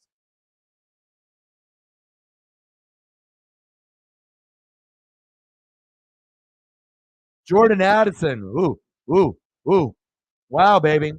And you've already seen him be a superstar at the beginning of the year, and you're starting to notice USC receivers are really starting to pan out. Amon-Ra St. Brown first, right? Because we've had other USC guys like Keyshawn and these other guys that maybe didn't really pan out that, right? Amon-Ra is a stud. Jordan Addison is a stud as well. Look at that. Unbelievable. And like I said, not a lot of people thought Jordan Addison could put up numbers like Jay Jetta, but as you're watching 2023 kind of unfold, he can put up. Oh, extra point is no good, but he can put up stats like a Jay Jetta. He's got that talent. He's not as good as Justin Jefferson. He's not a top 5 receiver, but I would say if you give Jordan Addison enough looks, he is a top 15 receiver. He will play like a top 10 from time to time, but he just doesn't get enough targets weekly to be able to be considered a top 10 or 12 receiver. But he definitely makes game-breaking, plays pretty often. Seems like every week he's making something. Quite a few touchdowns already. He's already pacing for 10 touchdowns this season. I would say that's pretty fucking good for a rookie. One of the best rookies in 2023 is Jordan Addison. Good for him. You know what I mean? Obviously, with Jay Jetta out, no problem. You got a guy that's not as popular, but he's putting up the same type of stats as a Justin Jefferson. They definitely hit that draft pick out of the park. 6 tutties. Is that good? Of course it is. And it's the way that he's getting the tutties. That type of play, and also in the red zone. He's strong. He's physical. He's got good yak yards. He's got the total package like Amon-Ra St. Brown. Amon-Ra can lift the weights a little bit. He got thrown over the shoulder in that last game. But, as we know, Amon-Ra right now is like a top 7 receiver. Jordan Addison looks like he's a top 15 receiver in the NFL. Unbelievable strength. So, obviously, he lost the first one with an interception. He's like, not this time.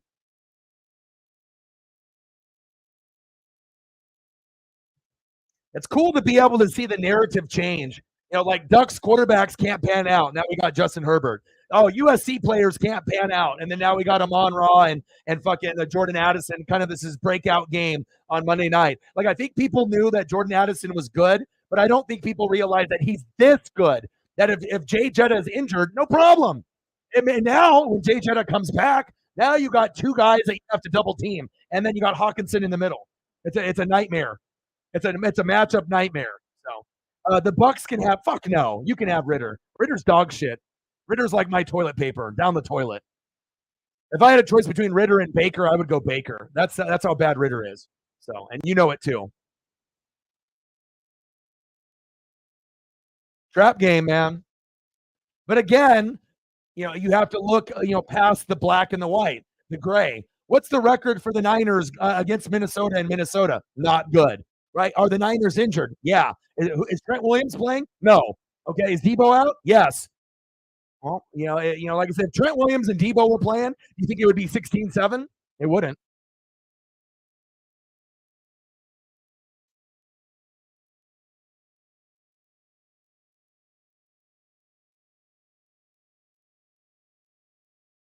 Toilet, sand.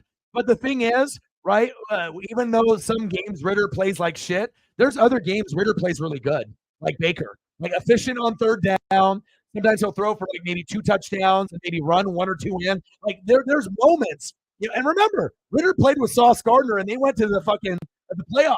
They were one of the four teams that were left in Cincinnati, the Bearcats. Travis Kelsey's alumni. So you had Ritter and Sauce Gardner. Well, let's not act like Ritter's dog shit. It's just that I don't think he's good enough to be, a starter. He's more of a backup QB, filling in, kind of like a Baker. It's not maybe not a starter, but if you get the starter role, run with it. But you're going to need help. You can't do it by yourself. Ritter and Baker are not good enough to do it by themselves. They're going to need help. So.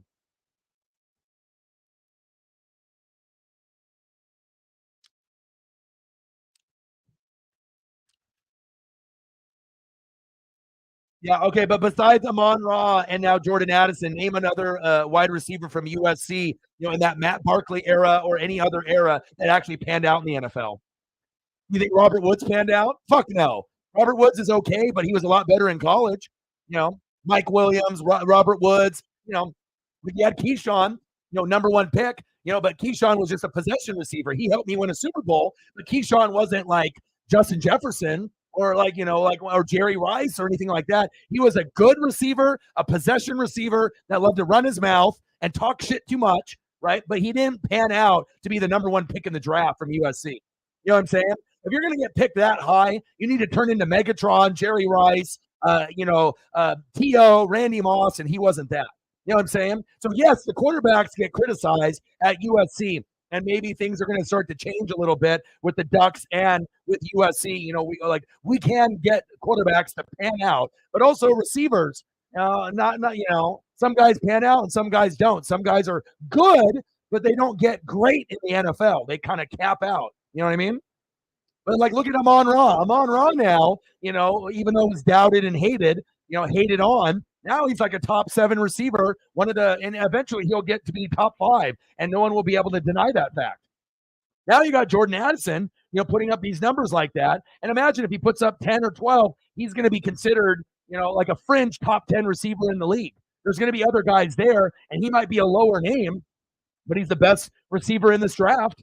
And he looks like he could continue the streak moving forward, regardless if Jay Jetta is there or not, or Kirk Cousins is a quarterback or not. Jordan Addison is showing a skill set that he's got good hands, he's a good route runner, he's got good yak yards, and he's especially dangerous in the red zone. Those are the things that I look for. So good for him.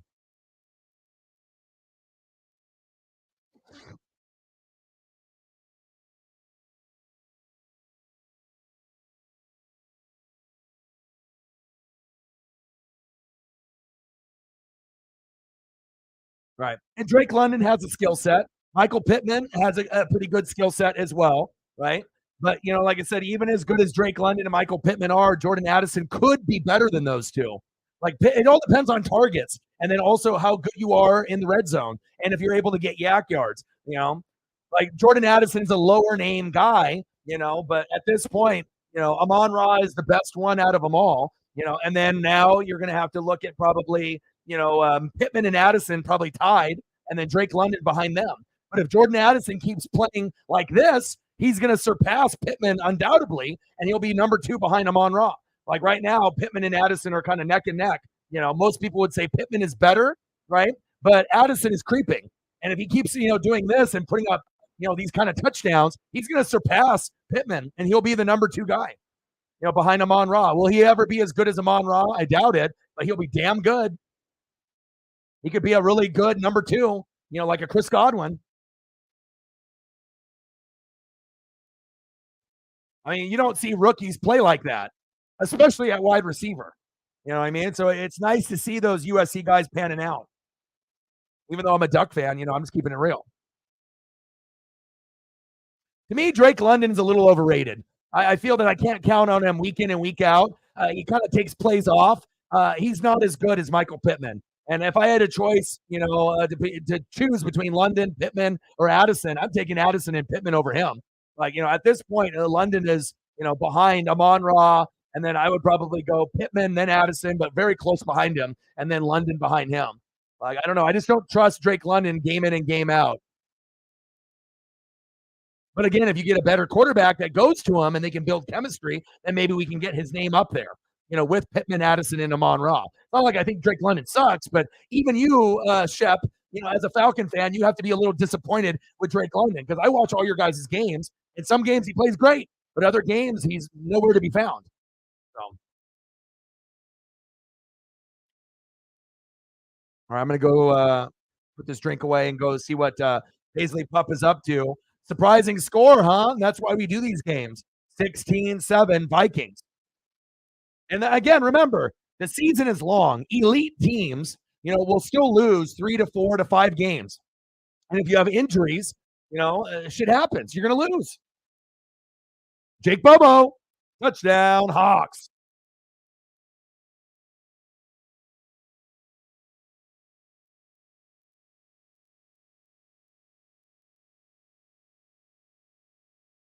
Yeah, but you can't be 100% honest with me saying that you're happy with what you've seen with Drake London so far. It's been a disappointment. You know what I mean? Like, as far as the hype, USC, being this big name, you assumed he would put up numbers like you're seeing with Addison or like Michael Pittman, Jr., and he hasn't. Yeah, part of that is Ritter, but there's also opportunities where I feel that he's kind of dropped the ball a little bit, I think that's a fair assessment. It's not like I'm a Drake London hater. I want your players to pan out. I mean, I root for, NFC South guys. But I will tell you what, if Drake London was on the Tampa Bay Buccaneers, I wouldn't be fucking happy. Not with the production that I've seen so far. And a part of that's the O-line, a part of that's the play calling, a part of that is Ritter. But when the throws have been good, and Ritter can sling it, Ritter's got a pretty good spiral. But there's just been some opportunities where I'm like, golly, Drake should have made that play. You know what I'm saying? Like, you draft him that high, the expectations are high, and he's been a disappointment. It's okay to say that. It's not like we're hating. It's just, as a Falcon fan, you watch him. How many times you watch the game and say, motherfucker, like, you get mad when you think that this guy should make the play. You've seen him make it at college. You've seen him when he's good, and then all of a sudden you can make this 50-yard post in double coverage for a touchdown, and then the next play on the next drive, it's a 5-yard slant and you drop it, and no one's on you. That's unacceptable. That's the type of shit I'm talking about. You got to hold those guys to a higher standard, especially if they get drafted high.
All right. Gave Paisley a little snack.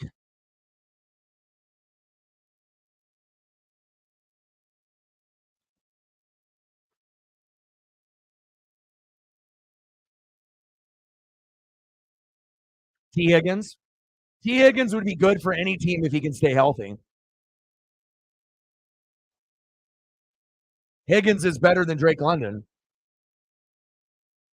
And also, too, if you pick a tight end like Kyle Pitts, you got to get him the ball.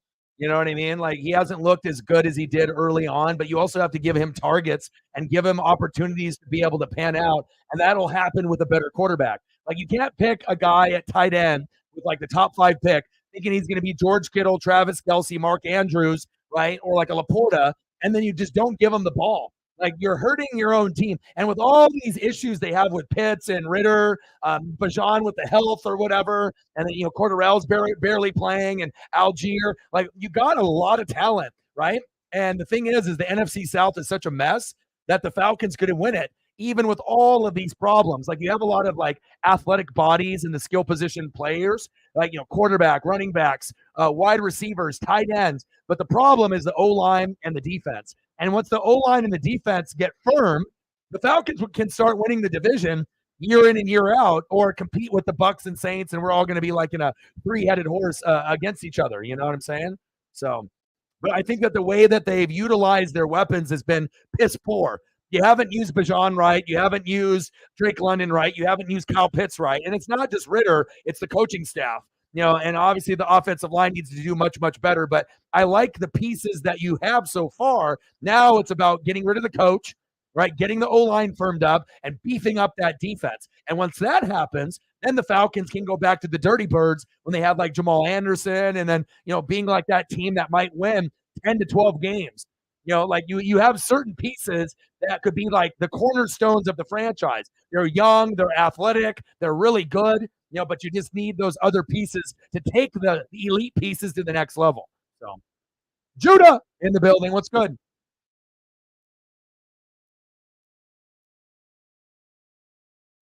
Yeah, and like I said, part of it is targets. Part of it is not, completing plays to the best of your ability. And some guys, they just don't pan out. Or like I said, we have to give it a couple years and see if things change. Now, if Drake London got 12 targets a game every game, he could probably come up, with 7 or 8 catches, and then it's like, what are you doing with those catches? Are you getting 8 catches for 40 yards? Are you getting 8 catches for 90 and a touchdown? That's a big difference. So 16-7 Vikings. But even with that being said, with your O-line being dog shit and your defense being kind of dog shit, you still could end up winning the NFC South because you have talent, Like, the Bucks don't have a running game, and that's a big bugaboo. If we had a running game, we would be the best NFC South team by far, like, easily. But we don't have a running game. I mean, we get like 30 to 70 yards a game. Like, Rachaad White is supposed to be my RB1, and he fucking sucks. Like, I can't, they can give the guy 15 to 20 carries, and he's getting like 30 to 50 yards. That's unacceptable. And our offensive line actually is decent, so that tells me that Rachaad White is booty. Keyshawn Vaughn is garbage, Not saying that Leonard Fournette would have made the team better because he's old, but I need a running back. And if you implement a running back to Tampa, that could be the difference between us being a playoff team or not a playoff team. I want to be able to get to 100 yards rushing. I don't want to have to play 3 games to get a fucking 100 yards for Tampa. That's what it's like. Like, 3 games, I'll get 100 yards. Like, what, each game? No, combined. That's not good.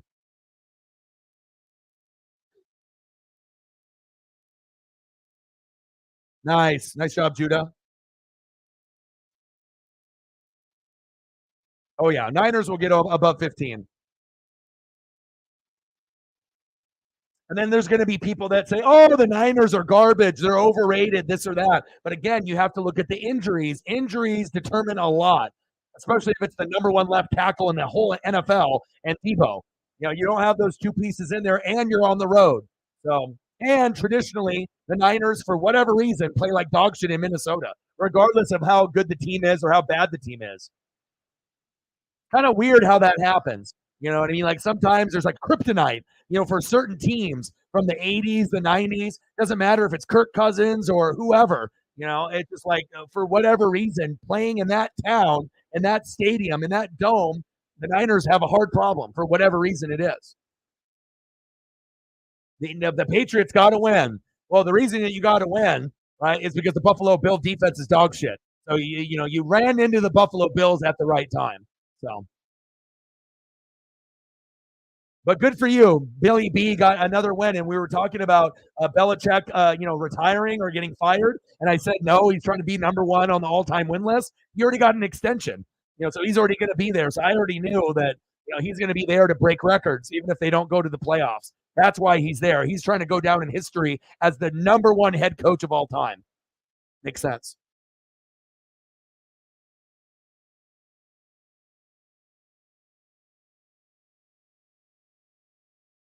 He's got to go. He's not good enough. You know that. I know that. But with that being said, with what you have in place right now, you guys can win the NFC South. Unless I end up trading for like Derrick Henry, then I'll be able to be the number one team in the NFC South. But if we don't get a good running back, there's a good chance that we win or possibly get second or third place. We just got to see how the Saints end up doing. I feel that the Falcons and Bucks are better than the Saints, but if they can figure out the coaching, with Dennis Allen, the play calling with Pete Carmichael, and that offensive line, the Saints, could end up competing with the Bucks and the Falcons. It's a 3-team race. So.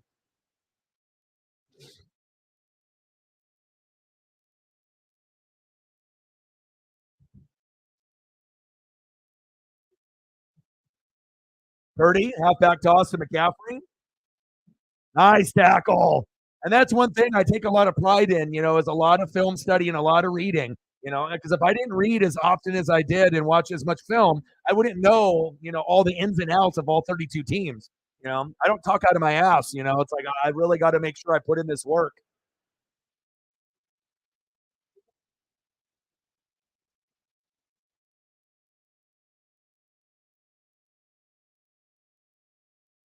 Vikings defense is playing inspired at home. We haven't seen this type of fiery defense out of Minnesota since early in the year or last year. They played with a little bit of passion against the Bucks in week one. They should have beat the Buccaneers week one, and then they've been on a little bit of a slide. But again, this is like a trap game for the Niners. It's like the Vikings Super Bowl. But again, you're going to get haters saying, oh, the Niners are terrible, this or that. Everyone loves to overreact, especially when teams lose and when they lose on the road. Like they don't look at the injury report or if it's home or away. You just get these fans that just see the L in the column and then they like to jump on that. So, yeah, Mac isn't good enough to be the Patriots quarterback. They need to get Drake May. They need to get somebody better. Zappy is better than Mac Jones, and even Zappy isn't good enough to be the starting quarterback for Billy B. So Billy B got an extension, either in the off season or at some point. But yeah, he's there to be able to be the number one coach of all time. No firing. Highest blitz percentage, 57%. Patriots, Packers at 37. But again, it's burned them all year besides this game.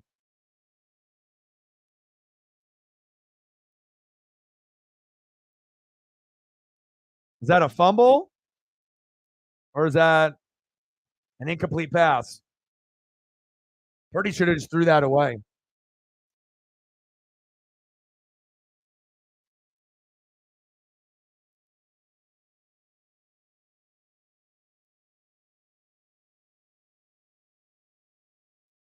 Why would you even attempt to throw it right there at that point either? That's a dumbass move by Purdy. Wow, they're calling it a fumble. Wow, when it rains, it pours, huh? His knee was down, it looked like, though.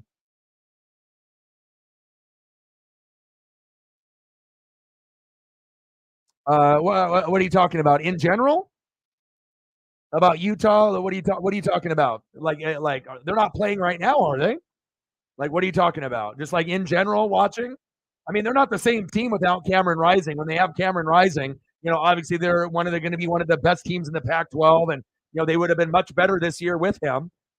They would have had a chance for the Pac-12 championship this year. Yeah, knee is down. But again, also too, the running game and the defense have been decent, but they haven't been as good as last year and the year before when they won the Pac-12. But they're trying. Yeah, runner is down. Good call.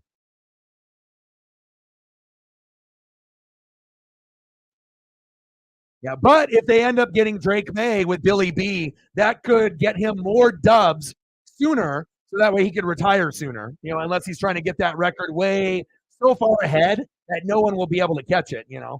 I guess it just depends on how much money they're paying him and if he still has the passion. But I'll tell you, what would spark Billy B's passion Not Mac Jones or fucking Bailey Zappi, but Drake May might. He could see potential there. And he still is going to need a lot of help for Drake May to work. But if they get Drake May in there, that could be a turning point in New England's franchise. Seems like a perfect fit, to me. Shotgun set, 3rd down and 25. Oh, good deflection. I watch everything, Matt. You know that. I mean, all the shit that I spew out on this fucking channel, if I didn't watch film or read, people would be calling me out left and right that I don't know what I'm talking about. So that's what it's called, being a fanatic, right? And we got another sub, maybe from the reaction videos. 898 to 21,000.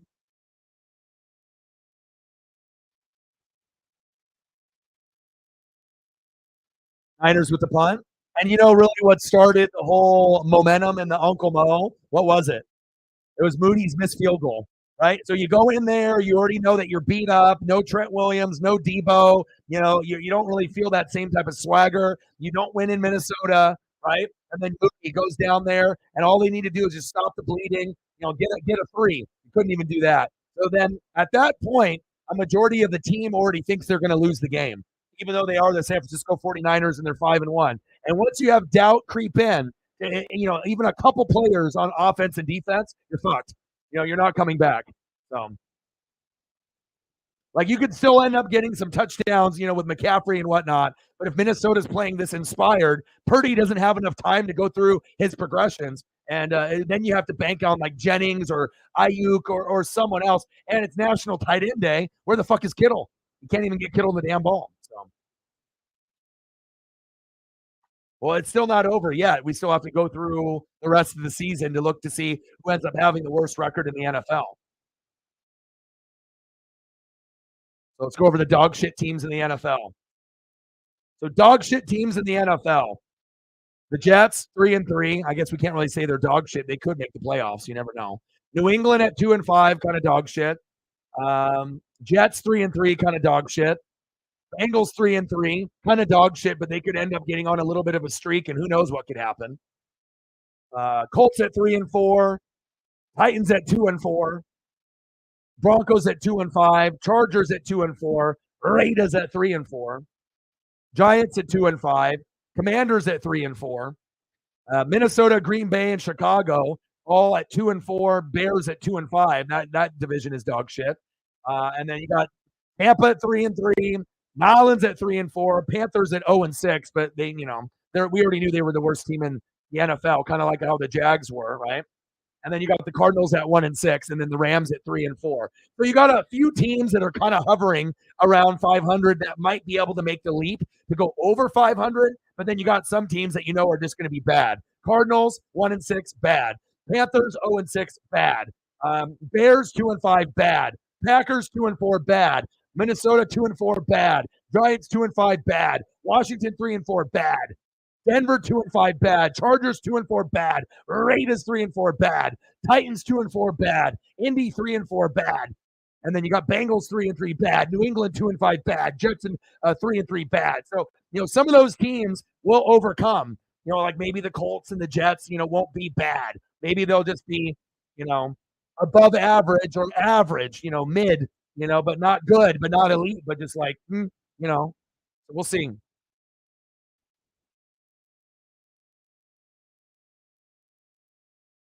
Because even though the Cardinals only have one win and the Panthers only, they don't have a win either. I mean, we've seen the Packers and the Bears play and the Giants play just as bad as those teams,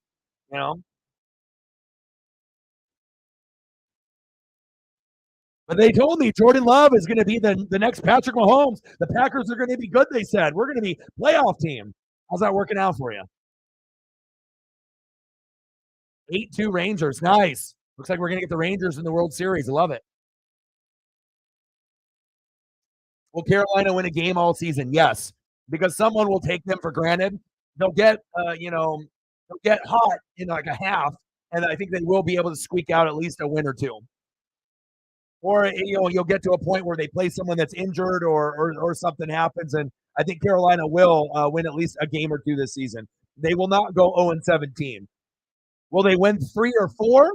No, but they might win 1 or 2. Adolis Garcia, good. Fuck the Astros. The real question is what are we going to get with the Phillies and the Diamondbacks? What are we going to get there? We assume the smart choice would be Phillies, but they couldn't even get it done in Game 6. So that makes me a little nervous. What if Uncle Mo, Uncle Momentum decides to have the Diamondbacks go to the World Series? Phillies fans will be sick. And the only thing that they can do is blame themselves, because if they would have won today, then they would be going to the World Series at home. So you have yourselves to blame. Like, this was the game the Phillies were supposed to advance. No excuses. You're at home. No excuses. You win the game. You go to the World Series. You fucking lost.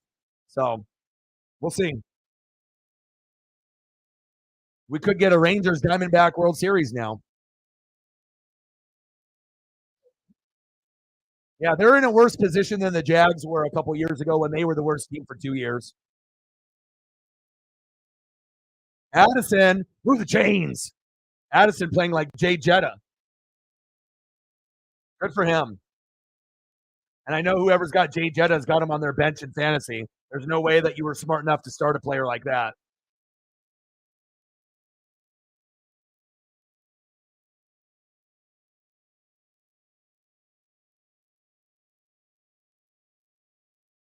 Oh, Jerry actually did put in Addison in his lineup. He's getting his ass kicked, though, a 116 to 77. But Jordan Addison has 27.6 points in fantasy. Good for him. Well, dude, you know what time it is? Time for sack lunch. Yum, yum, yum, yum, yum. Randy Gregory.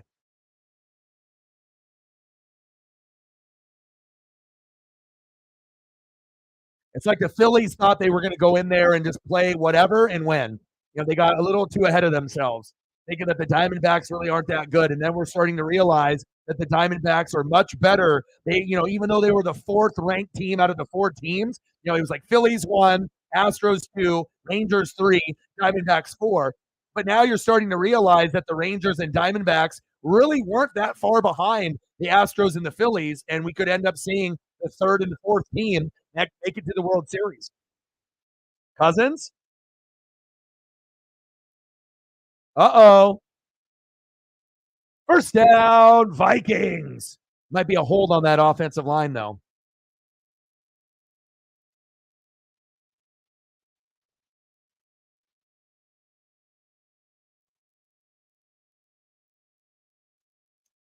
Finley, if you were going to win 4 or 5, right, you would have had to have won at least 1 or 2 by now. That's just being real. You know what I'm saying? It's okay to suck, because if you suck, eventually, you're going to get pieces that hopefully make that team not suck, but you're going to have to live through the suck for a little bit, but also you're going to have to be able to get the right coaching in there, and get the right draft picks and whatnot. And, and like I said, and it also shows you, trading your draft capital for just one guy, that was a mistake. Should have just stayed pat, and whoever fell into your lap, you should have, took. Fred Warner. Like, even though the schedule doesn't look too intimidating, nothing has said on paper or on film that, that the Panthers are good enough to win 4 or 5 games or 6. I mean, they're just not there. It's going to be probably a 1 to 3 wins season for them this year. And then hopefully next year you can get that to 4 to 6 wins. And then the following year, 7 to 9 wins. It's a progression. You don't have Luke Kuechly. You don't have McCaffrey. You don't have those players anymore. You got to realize that. No DJ Moore. Oh, Addison, incomplete. Now, if you had McCaffrey and Luke Kuechly and DJ Moore, then I would say, you know what? Your team's not very good, but I see the talent. Maybe you can get to 4 to 5 wins. But you don't got McCaffrey. You don't got DJ Moore. You don't got Luke Kuechly. You got Spider Burns, and you got Jeremy Chin. You got some pieces, but the team is pretty weak right now. We don't talk shit here. We just keep it real. It's not a personal attack. It's just keeping it honest. It's okay to be bad. Eventually you'll be good, and I'm always going to root for you. I always root for the NFC South. I have to be the NFC South advocate. I got to be the advocate, I don't got to be like Roman Reigns, acknowledge me. But I'm always going to, rep the Bucks, the Saints, the Panthers, and Falcons and keep it real.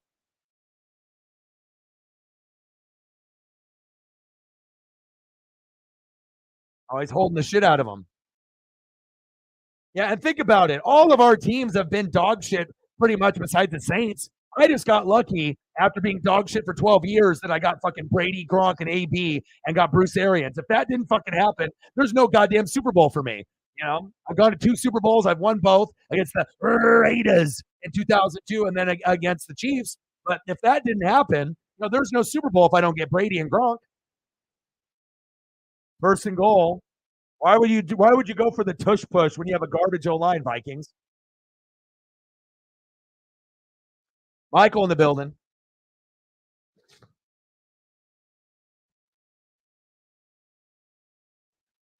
But the Panthers are bad. The Saints have problems with the O-line and the head coach and the OC. The Buccaneers have a trash running game, the worst I've ever seen. And then with the Falcons, Desmond Ridder needs to get replaced like Baker Mayfield. So Baker can be good. Baker's still not good enough to be my franchise guy. Uh-oh. Did he fumble? $50 more to get the goal.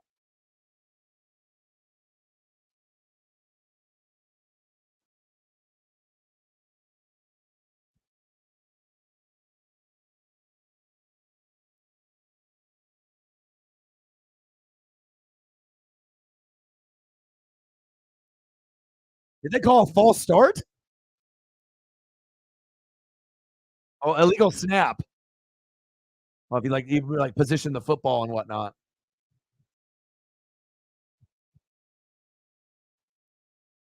Yeah, you got to understand, Finley. I'm never gonna, even though we have Saints fans and Falcons fans, they might, poke fun and talk shit. Shep usually isn't really one of those people, though. But I'm never gonna go above and beyond because anyone that goes above and beyond, it's karma. And then I already know what's going to happen to my team, so I don't do that. I like to root for the NFC South. Addison, but like I said, you're going to be bad. You're going to be like the Jags, for a couple years. But the thing is the Jags had more pieces in line than you do at this point. But give it a few years, and if you get some GM head coaching changes, and you start to draft well and get in some free agents, you can build. Go from 1 to 3 wins, then the next year 4 to 6 wins, then the next year 7 to 9 wins, and then go from there. But this is going to be like a 3-year rebuild. It's not going to be all of a sudden you have a good draft, and then magically the Panthers are going to win the NFC South next year. Not going to happen. You got to think realistically. Pass incomplete. The first chance that the Panthers are going to have to win the division is probably going to be a minimum of 3 years. And that's just being honest, looking at the way, unless drastic things happen, with like GM gets fired, head coach gets fired, you end up having amazing drafts for 2 years, and you bring in free agents. But what is the chances of all of those things happening for Carolina? Megan is a GOAT. $20 because she knows what we do here and she loves to be the GOAT. You are the GOAT. You are the GOAT. Man, appreciate you. $20 holla. Bang, bang. 20-yard attempt is up by Greg Joseph, and it's good. Appreciate you. We would be screwed without Megan, so it feels good to have Megan and Odin's son rep as hard as they have been lately. Thank you so much. Let me know what you want to do for photos, and I got you. Oh, Jimmy Clausen days? Oh, of course I do. I followed your guys' every single player, Tim Biaka Batuka, Jake Delhomme, Steve Smith, Mushin Muhammad. Hell, I feel I know more about the Panthers than most Panther fans do. Like I said, I cover the league as a whole. I treat every team as if they were my own. I always break down the film, and I always have to give you those honest, kind of hard truths. Some people, if they say it, it's going to be an attack, just talking shit, But for me, I'm always going to keep it 100 with you. And that's why people appreciate this channel, because I'm not going to be just an asshole or a hater, unless it comes to be like the Packers and their fan base and their team. They get exactly what they deserve, and I'm loving every minute of it. But other than that, I mean, there's not too many people that are like I really dislike in sports. Jose Altuve, Astros, Alex Rodriguez, the former Mariner. That's probably pretty much it, for me. You know what I mean? And there's not too many fan bases that really irritate me. A lot of people get irritated with New England's and Dallas. Those fan bases don't irritate me. If I had to choose one fan base that irritates me the most, it's the Green Bay Packers. That fan base irritates me the most out of, delusional. You know what I mean? Like you've had Hall of Fame quarterbacks for 35 years, two of them, and you only have two championships as a show for it. You get what you get. You talk shit unnecessarily. This is what you end up getting out in the aftermath. No more Brett Favre. No more Aaron Rodgers. Now you got a dog shit Jordan Love. Good luck with that.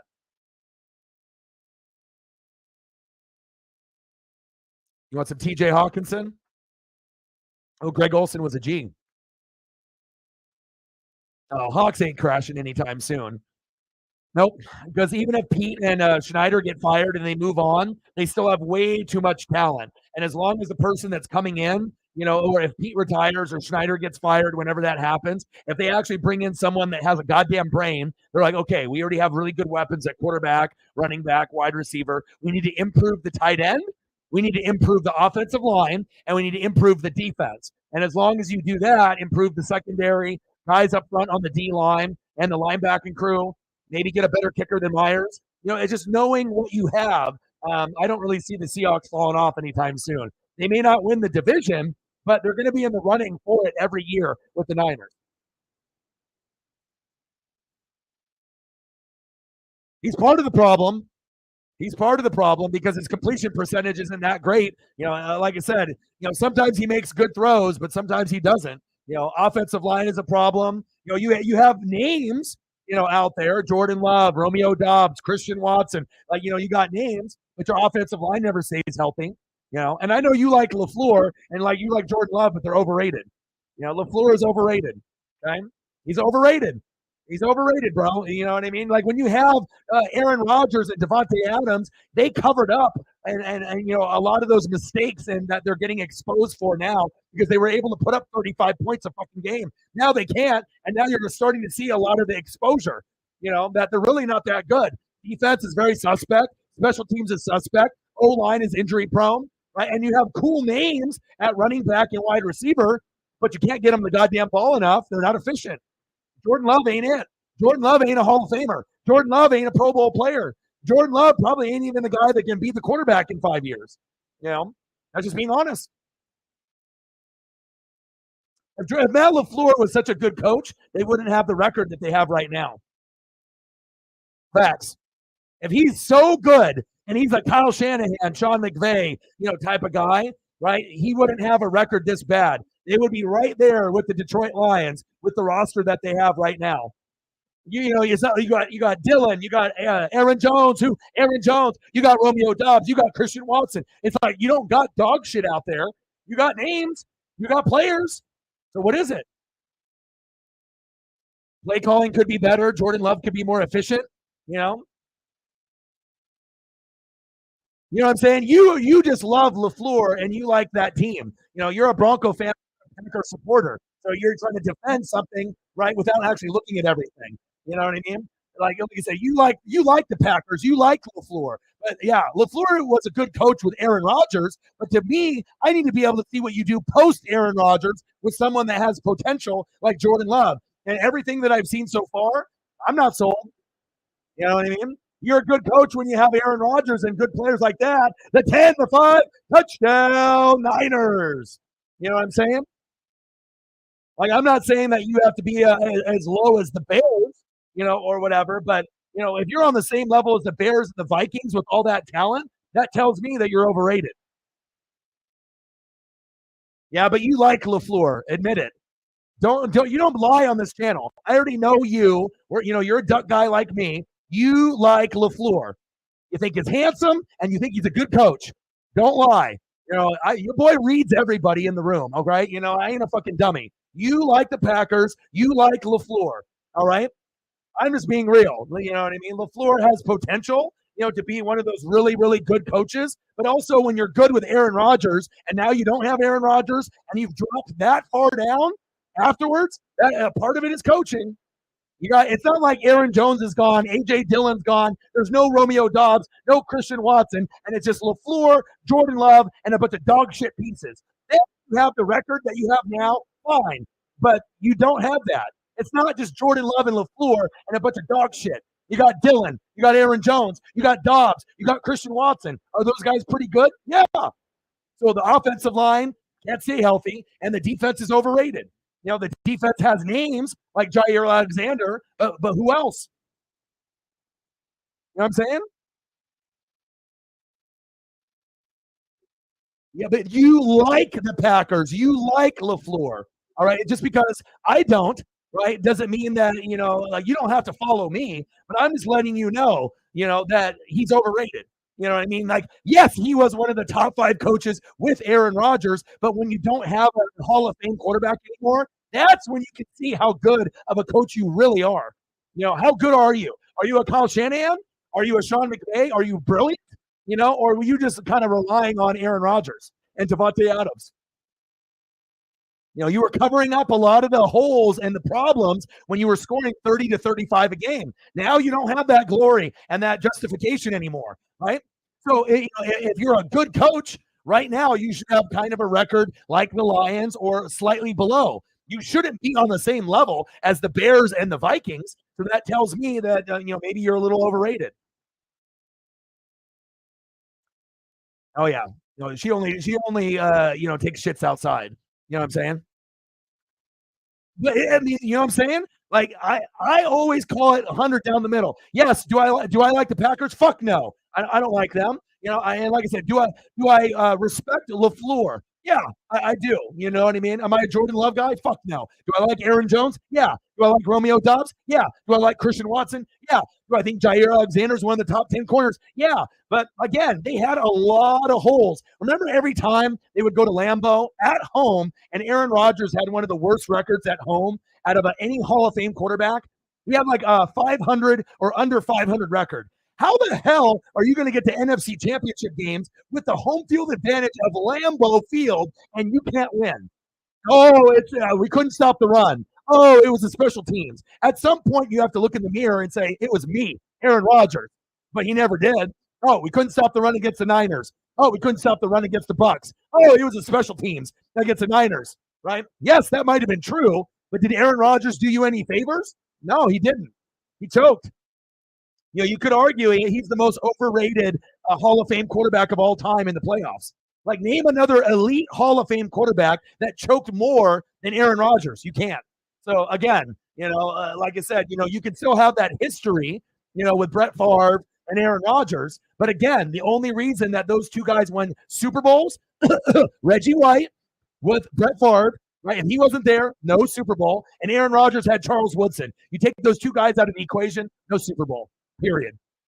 Zini, Panini, fly, Eagles fly, Kevin Byard. How are you?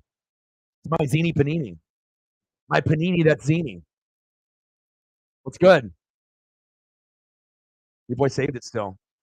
$10 holla from one of my favorites of all time, the Zini that is to Panini. How are you?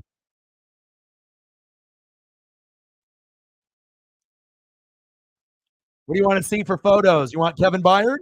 Your new Eagle? Bang, bang, bang, boom, boom, boom. A Zini Panini. We're gonna have to get Zini Panini to come visit me in Oregon. Oh, Zini. Bang, bang. Bang, bang.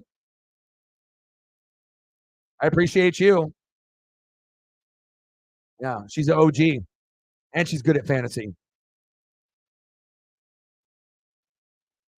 Right. You don't sugarcoat things, but you like LaFleur and the Packers more than most people. You like them as if you were a fan of them.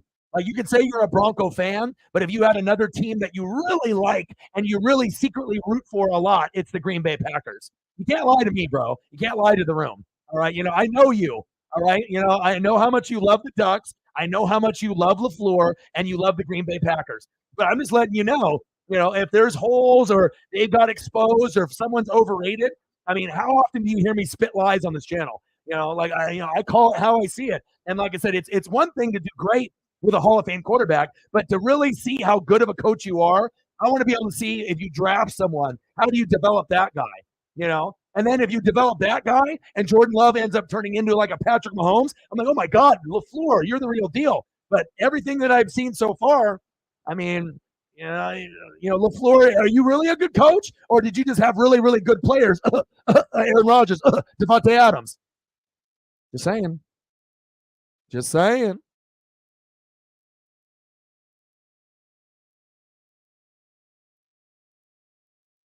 And let me know what you want to do for photos. I got you with this 20 here for Megan, and the 10 was Zini. Thank you so much. I appreciate both of you very, very much.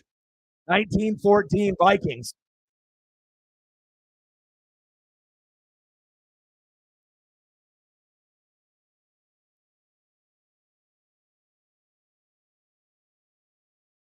No, but the thing is like we can all be friends, right? And you can have different opinions on sports, but sometimes, we get biased, as fans. There's certain teams, certain history, certain players that we love. And, sometimes it's like, we don't want to hear, certain things that we know that sometimes might be true or something that gets pointed out. Like, in your head, you think LaFleur is like this amazing guy, an amazing coach. You probably haven't heard too many people call LaFleur out and say maybe he's overrated. It's uncomfortable. But sometimes you got to look in the mirror and realize, maybe it is true. Maybe LaFleur isn't as good as you think he is. Maybe you thought he was great because he had Aaron Rodgers and Devontae. Now he doesn't have those pieces. You're kind of falling from grace, the Green Bay Packers. Sometimes we got to be honest with ourselves. And it's not a personal attack. It's just letting you know that LaFleur is overrated. Jordan Love ain't good. And like I said, it's not all Jordan Love's fault, but a big part of it is you couldn't even beat the goddamn Raiders. You're terrible. That's what happens. You talk shit as a fan base, unnecessarily to the Bears, Vikings, right? And the Lions, and you're doing Vikings tears and all this other stupid bullshit, talking shit, because you were on top of the world, for fucking the last 40 years. Now what happened? Sports karma will always have a way to come back and bite you, And I have no sympathy for any fucking Packer fan that did that shit, Packer YouTubers, Packer fans, fuck them. If you're going to act like that, you get exactly what you deserve, a dog shit football team. Just saying, there's no purpose of being a Green Bay Packer fan and trying to rub it in against three teams that were lower than you. No point, That's just being an asshole kind of person, And you get a lot of fake and asshole type of people that support that team. Not saying that Matt is one of those people, but there's a lot of fake asshole people that represent that franchise. Think about it. Think about your interactions with other Packer fans, either in life, on YouTube, on Twitch, or in person. Some are cool, but a lot of them are douchebags. Just making an observation. And obviously Matt is not a douchebag, but there's a lot of Packer fans that are. He's more of a Bronco fan, but you secretly love LaFleur and the Packers. Like you almost want to be a Packer fan than a Bronco fan because the Broncos are dog shit too. Hawkinson, first down, Vikings. That's not my boy. We don't say that name on this channel.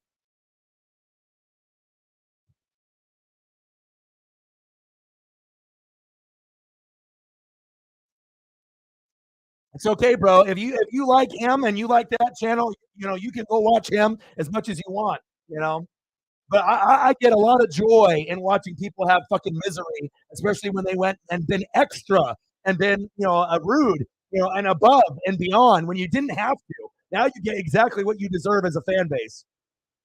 And they're always fucking whining and bitching and complaining. It's not my goddamn problem that Aaron Rodgers is the biggest fucking choke job in the fucking NFL. That when he had home games at fucking Lambeau, he couldn't get it done and never could blame himself and always had to blame someone else. That's not my quarterback. I'd be fucking ashamed if that was my quarterback. Playing fucking goddamn 20 years, one championship, Brett Favre playing that long. At least I can be a Brett Favre fan. I like him. I always liked it. He took painkillers. He fucking was on perks, whatever. He had that addiction. He went out there and played the game as a little boy, like a kid. I liked Brett Favre. I always did. But Aaron Rodgers, fuck no. He's just as much of a douchebag as the fan base. And that's why they're all kind of like each other, I think. Fuck no. And it's not necessarily the players. It's more of how the fans react and how the fans react to not only the Vikings and the Bears and the Lions. It's how you treat people. If you notice how people talk to each other and how they talk to the other fan bases, it's like a lot of unnecessary bullshit. And then when things don't go their way, they bitch and they moan and they cry and they whine. Like, shut the fuck up. You get exactly what you deserve. I mean, tell me I'm wrong. Tell me I'm wrong. They're the whiniest fucking fan base on planet Earth.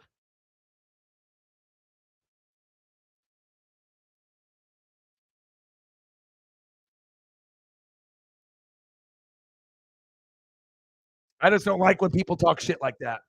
Yeah, that's it. That's why you're a Bronco fan, right? But you're a low key Packer supporter, and that's fine.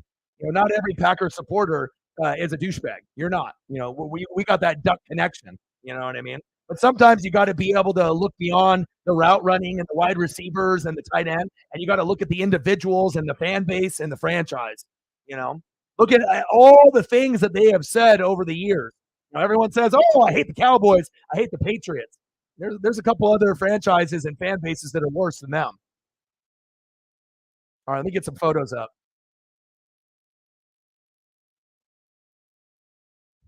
I make promises, I keep them. If I say I'm going to do a collab, I do it. You know, I don't deal with liars, so I don't deal with petty.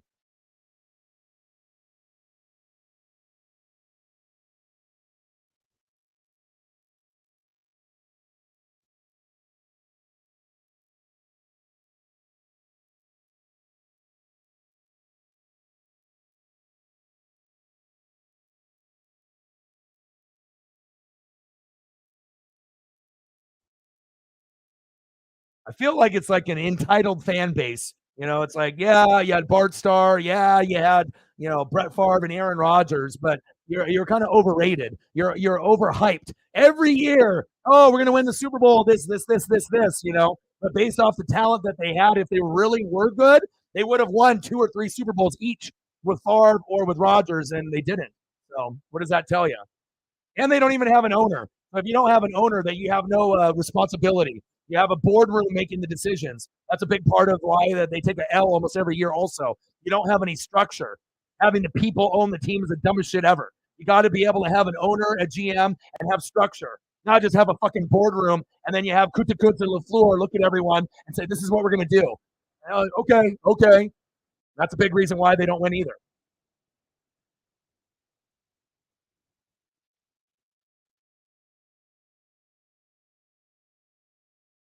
First down and 15, floater.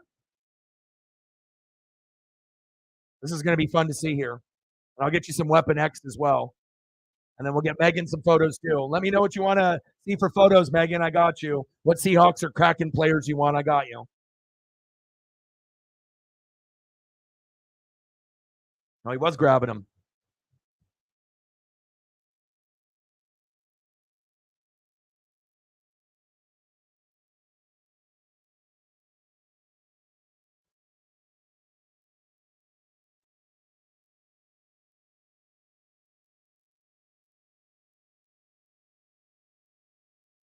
Fly, Eagles, fly, baby.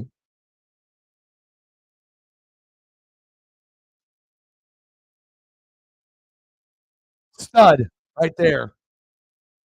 Green Bay wishes they could have something as great as this. Never going to happen. Stud.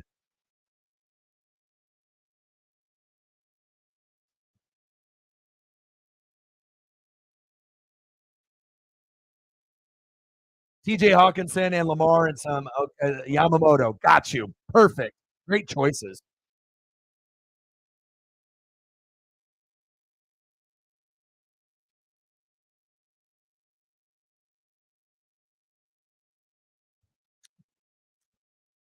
And maybe low key, Matt, you like the Packers, and maybe you haven't thought of this before, but maybe low key you like the Packers because they have the same color as the Ducks, green and yellow. You ever think about that?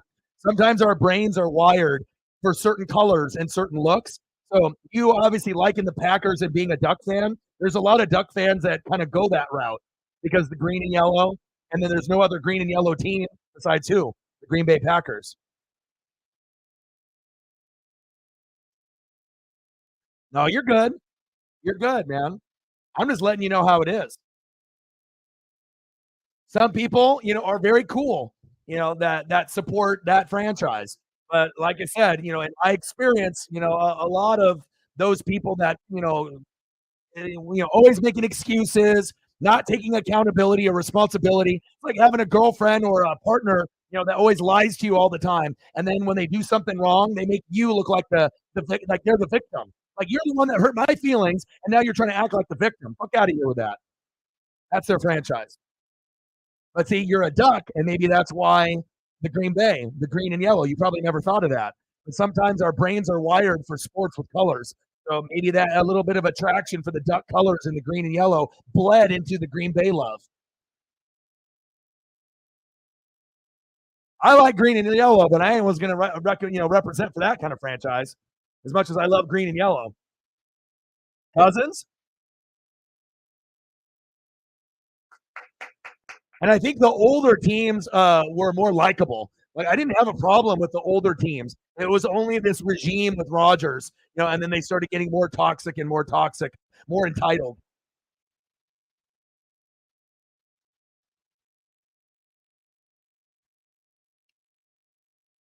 It's all good. You don't have to back down for rooting for a team like that just because I don't like them.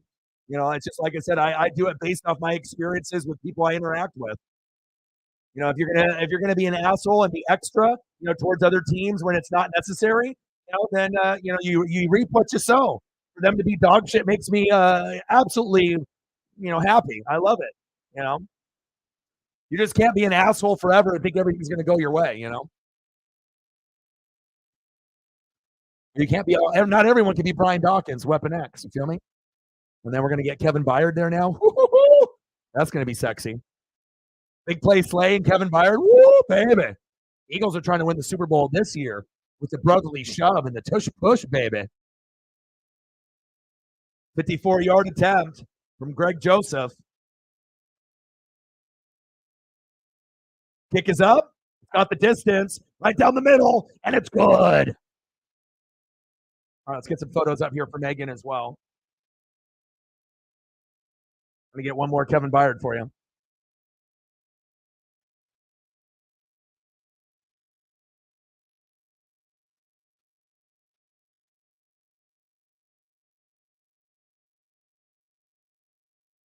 Let's go. He's like, I no longer have to be on a dog shit team like Tennessee. Now I get a chance to win a Super Bowl. Hallelujah. And I get to go to Philly. Hallelujah. I mean, this guy is super happy. He's like, oh my God, you actually still believe in me. Two-time All-Pro, two-time Pro Bowler, 8-year career.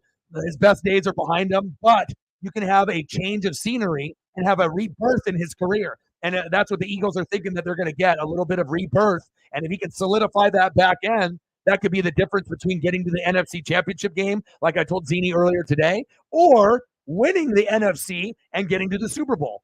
That could be Kevin Byard, that little cherry on top. Like, remember when they got Jay Ajayi and everything changed? Maybe this Kevin Byard move could help them, get them back to the promised land. And he's a Philly guy on top of that. And that was another reason why they got him, because he is a Philly guy. See, look at you. You're already reading up on him and everything.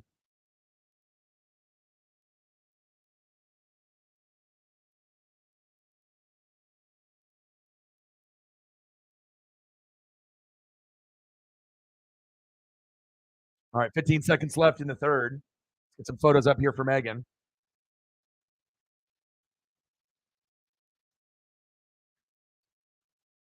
I mean, I got that same kind of passion, for the Astros that I do have for the Packers. There's not very many franchises that piss me off, but those two definitely do.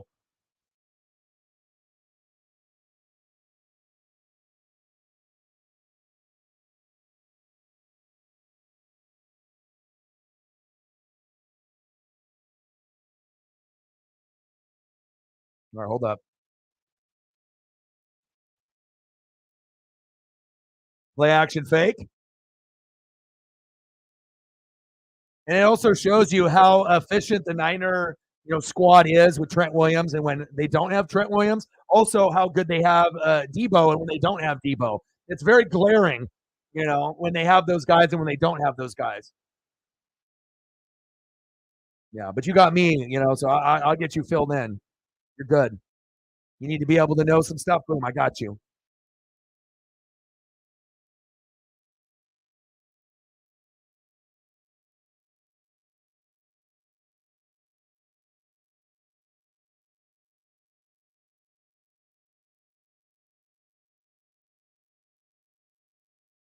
Ooh, $100 gift card. Nice.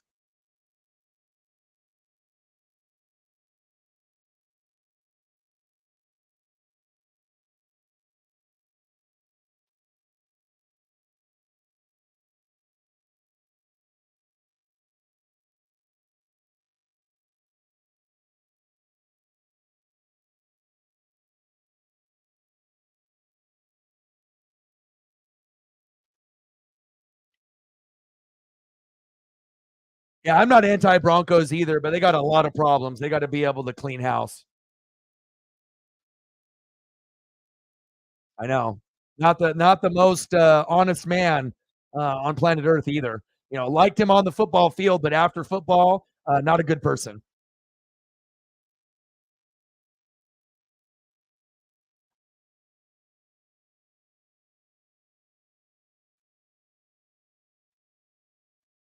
Drew about to join the Judgment Day. You watching Monday Night Raw? How's it going?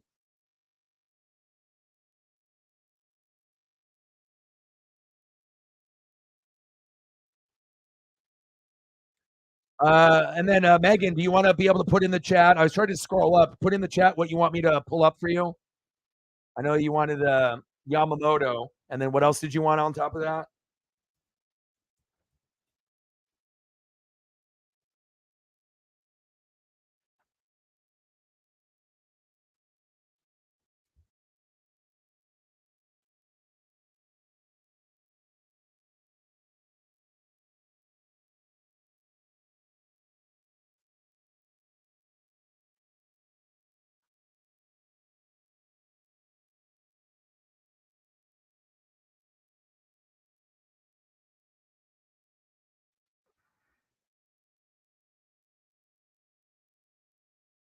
Oh, TJ Hawkinson, Lamar, nice.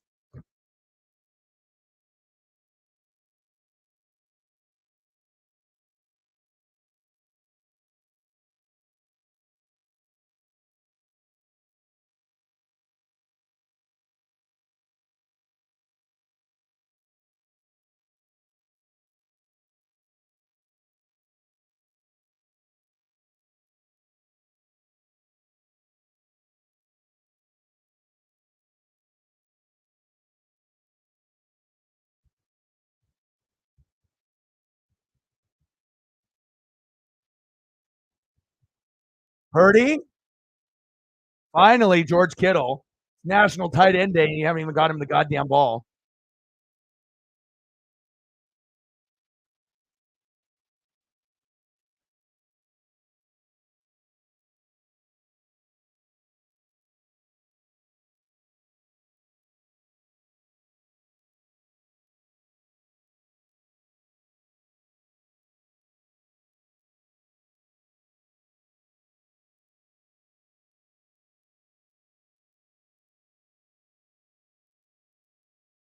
Hand off to McCaffrey, short game.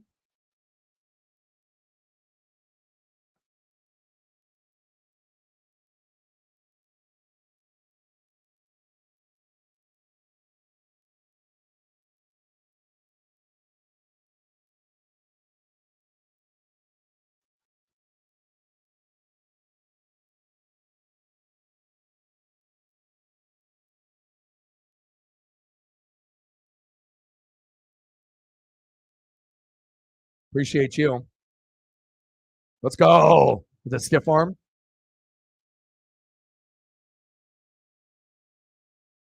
Purdy? Who the hell was that to?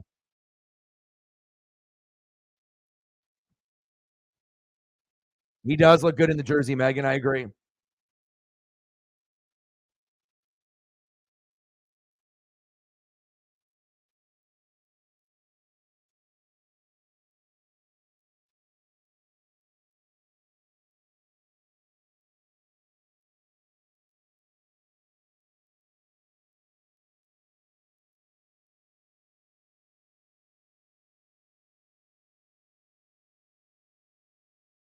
Anything else that you want me to be able to throw up for you, Zini? Let me know if you're still in the room. Purdy, 3rd down and 6, avoids a sack lunch. Across his body. I don't know if he caught that or not. Wow. It looked like it hit the ground.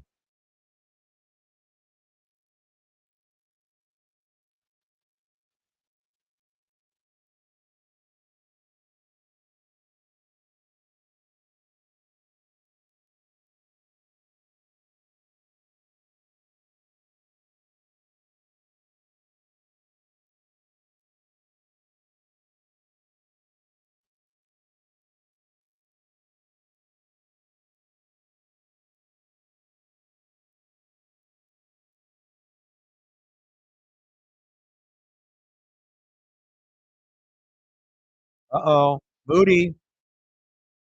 He hasn't been very good. 4th down and 6. Moody. There it is. And it's good. There you go, Moody. That's huge. 5 points in fantasy.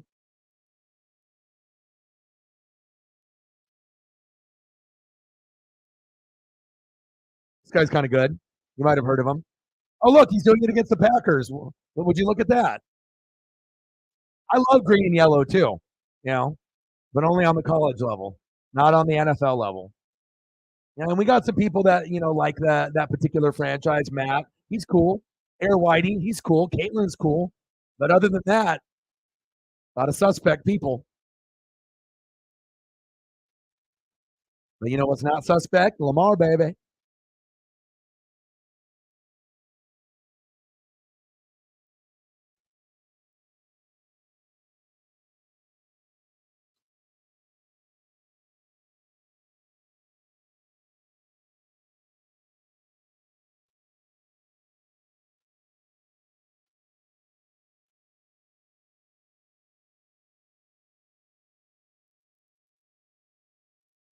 Appreciate you, Megan. Appreciate you, Zini.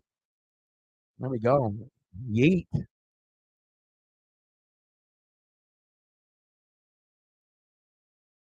Nice field goal there by Moody. He's been struggling.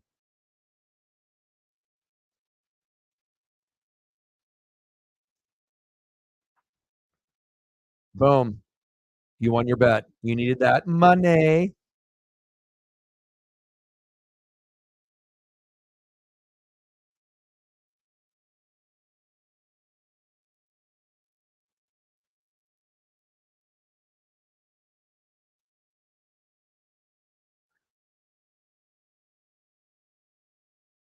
I don't know if Zini's still in the room, but I'm going to still throw up some Jalen.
Nice tackle.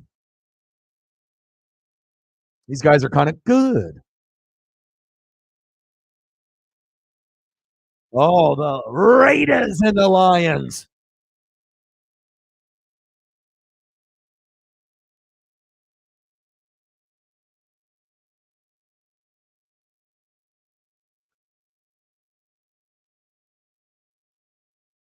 It's all right. I appreciate everything that you always do. You always do everything above and beyond.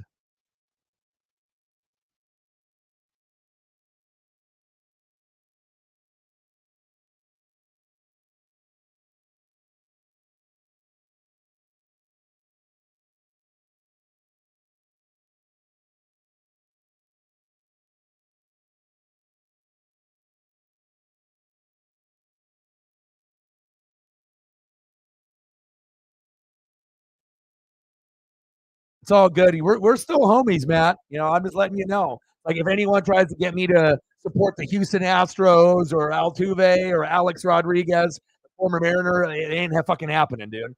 Like we all have our favorites and we all have the shit that we don't like, and there's not going to be going any, back from that, and it's not like I hate LaFleur. I actually think he's okay, but I think he's overrated.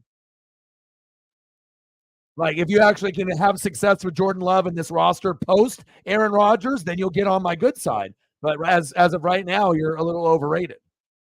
And it's not like I hate Jordan Love or Romeo Dobbs or Christian Watson or Aaron Jones or AJ Dillon or Bakhtiari or Jair Alexander or any of their guys that they have. But I mean, I like the older roster better than this current roster. I just don't like people that are whiners and people that can't take responsibility and always whining, complaining, and moaning and bitching. It's like that gets hella annoying. Like people think that the Cowboys and the Saints and the Eagles fan base is bad. In all honesty, if you know people on that Green Bay side, they are just as toxic or bad than those other franchises.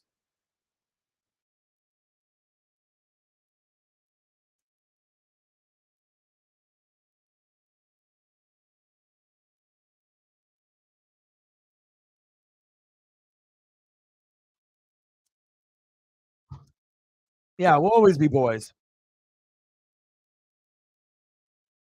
But like, let's take it in this way. Did you think that the Packers, like coming in with all that hype post Aaron Rodgers, do you think that they would be the record that they are right now? Hell no, you didn't. No Packer fan thought they would be this bad. You know what I'm saying? Like you can't even beat the goddamn Raiders. Really? You can't even beat the Broncos. LaFleur's overrated.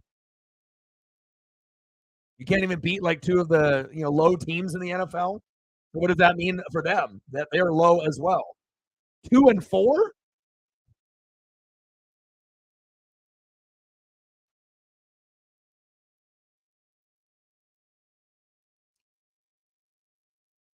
It's like that friend that you have, that talks all kinds of shit, but then where there's a fight, they run away. That's Green Bay Packer fan base. Not every one of them, but they love to talk. And then when shit gets difficult, they're yapping their gums, and then someone squares up. What do? Someone swings at them, they run away. You know, that's not my type of people. Ain't gonna fix it with Jordan Love.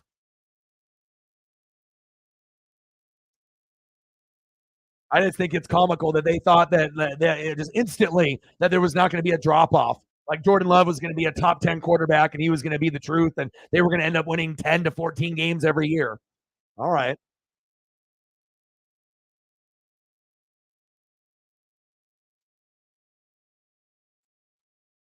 Second down and 11, 22-17. Vikings. Shotgun set. Cousins.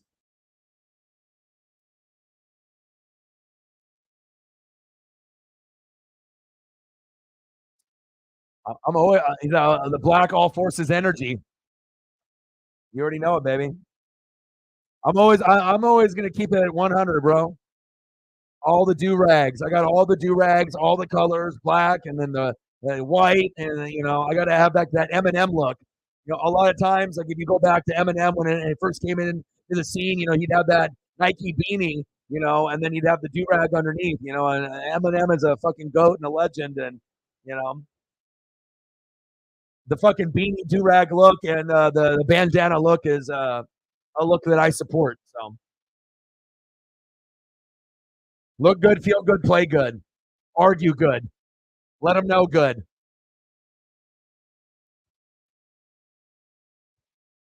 Yeah, but you got a lot of fans that thought they were going to, maybe even including you. You probably thought they were going to win 10 games, you know? But again, like I said, the way you treat other people is what you're going to be known for. Not how much money you have, not how many material things that you have. It's how you treat other people. And that fan base does not treat other people well. So they get exactly what they fucking deserve. First down, Vikings.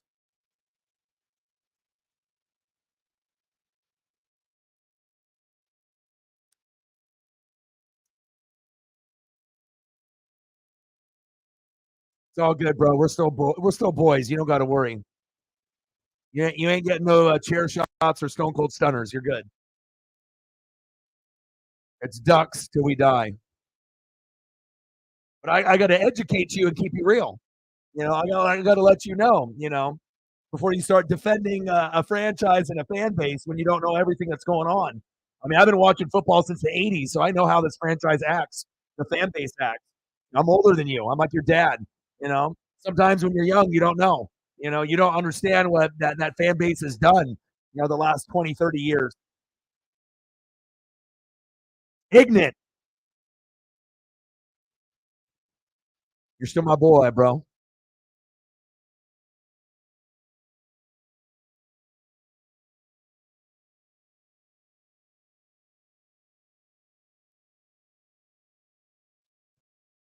Oh yeah. Yeah, Messi, Ronaldo, Messi. You're never gonna get a fucking answer. I remember when I did Ronaldo and Messi reaction videos, and you'd get fucking the opposite person. Like if you did a Ronaldo, then you get the Messi fucking people in there talking shit, and then vice versa. You're never gonna be able to win anybody over or change anyone's opinion. Either you're Messi or you're Ronaldo, or you like both. But typically, soccer people, have one and they hate the other one, even though they know that both are fantastic. But there's always some kind of shit talking involved. Oh, incomplete. Like we already know Messi's got the football skills, Ronaldo's the goal scorer, and he's got the looks. So you're either going to get people that are hating on him because he's handsome and he's got the good looks and everything. And then obviously Messi just being, like the actual better footballer, the better soccer player. Each individual has strengths and what they're good at.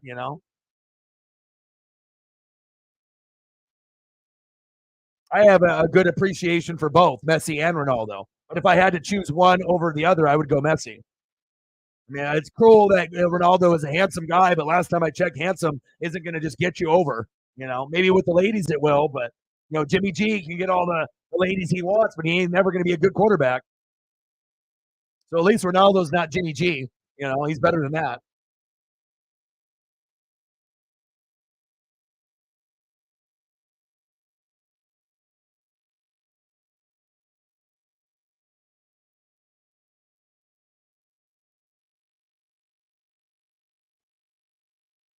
Like Ronaldo is a great goal scorer, fucking in shape, athletic, obviously good with the right, good with the left. Yeah, but if you're looking at just overall skill set, like overall, Messi is better than he has been. He just doesn't have the looks of like Ronaldo. He doesn't look like a goddamn model. He looks like a fucking soccer player. He looks like a guy that came out of the womb playing fucking soccer. Messi, he's put in more work. One guy's combing his hair, the other guy's working on his footwork. You can tell who the one that's better. Even though it is pretty close. It's like a Jordan Kobe conversation. I'd rather go with the guy that's working on the footwork than the guy that's combing his hair, putting gel and hairspray in it, and mousse.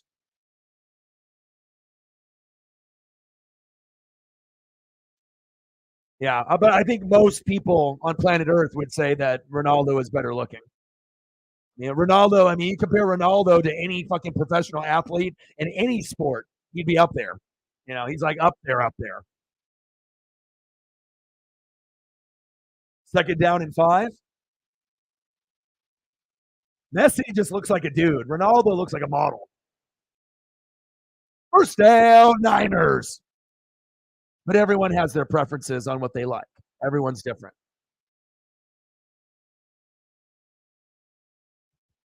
Rangers, baby. Good for them.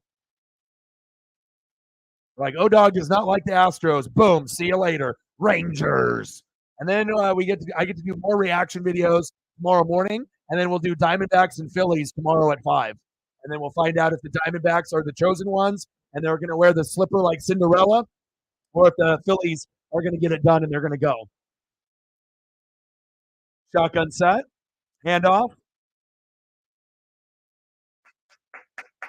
As shitty as the Niners have looked today, they could still win this game 24-22. Well, the Phillies lost an opportunity because they should have got the fucking series over with today. And the Milwaukee Brewers, every time they played someone in the playoffs, the team that has beaten them has made the World Series every single time in the last 20 years. Who beat the Brewers this year? The Diamondbacks. So based off that knowledge, the Diamondbacks are going. Who's the better team? Phillies. So I don't know. I don't know what team is going to show up tomorrow. So we'll find out.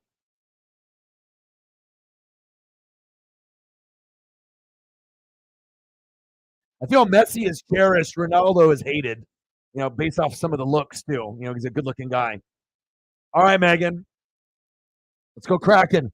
Hawks, Mariners. And I'll be live tomorrow. And remember, Matt, Like I said, there's people that support the Packers that are Packer fans that I like. I like you, even though you're a Bronco fan. I like Ear Whitey. I like Caitlin. But again, there's going to be a lot that I don't like. So you're good. But I just got to throw it out there if we're going to be talking Packers, and I know how much you like LaFleur, but I don't think a lot of people have called it out as like honestly as that he's overrated. Everyone thinks, oh, he's still one of the best coaches in the NFL. Is he? Is he? He lost to the Raiders and the Broncos. Is he? Just saying. 22-17 Vikings. QB sneak. First down Niners. Yeah, it feels like the Niners are going to win this game. Just based off Uncle Mo and the flow. They played like shit. They played like shit. They played like shit. Vikings, they played well. They played well. And then all of a sudden, they kind of are running out of gas now. It's like they put their speed burst in the video game, and all of a sudden you're running, and now you're down to like the 10-yard line, and then the speed burst ran out, and now they caught you. That's what it kind of feels right now. I mean, unless we get like a pick six here, or something big, but it kind of feels like the Niners are going to win this. Like they looked like shit all game, but they're going to be able to get enough to win. Picked! Look at that. There it is. I say interception. Sports God said, here you go. It's not a pick six, but here's the pick. God, sports gods, calm down. I said pick six, and then all of a sudden you say, okay, interception. I know you hang on every word that I say, but golly, at least let me have a little bit of joy. That's creepy. Fucking sports gods are listening to everything I say. But it's still not over. There's 5:30 left. But that is creepy. Stop it, sports gods. Stop hanging on every word.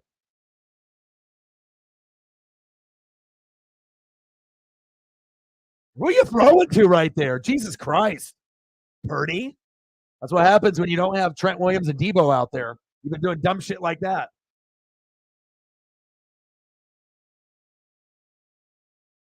First down and 10. Now they're going to run the football. Now you have to get the Niners to play good defense here.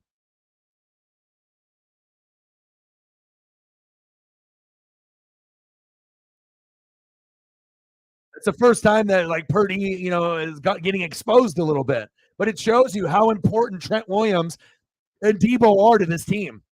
Some people act, oh, it doesn't matter. It doesn't? You're fucking losing 17-22 on the road to a fucking Viking team that has 2 goddamn wins. You're 5-1. You are a Super Bowl favorite. You didn't go to George Kittle all game. Like I said, it's the flow of the game.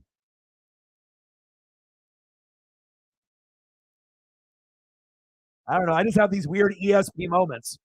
I'll say something, and then it just happens.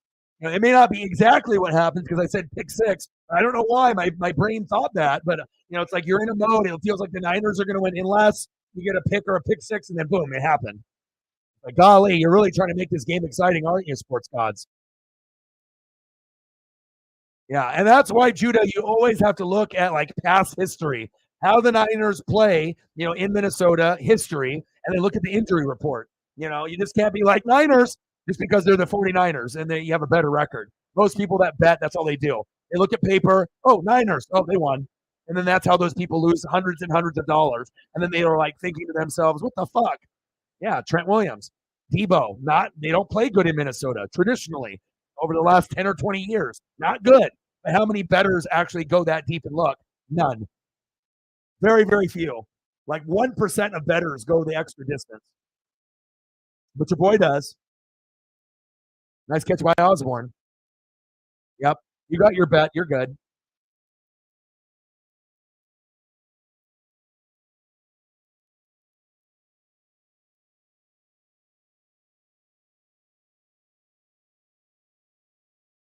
Oh, if Brock Purdy was on the Cleveland Browns, he'd be dog shit.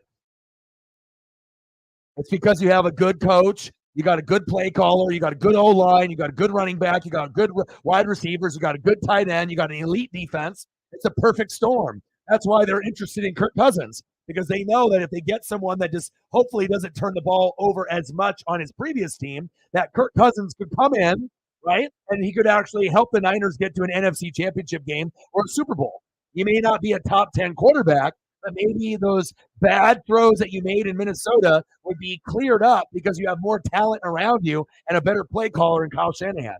They have a good connection together. So, well, terrible in the rain and also in Cleveland when Cleveland has a top 10 defense. It's hard to win against a team that has a top 10 D. Not easy. And win on the road is not easy either. That's why we love this NFL, right? Because it's the hardest to predict. Dog shit teams come out on top sometimes. That's why the NFL makes so much money off people betting because they know they can fleece you because they know you're going to be lazy and not look up everything. Like most bettors, Niners 5-1, Vikings 2-4. Oh, give me $100 on San Francisco. Fred Warner's hurt.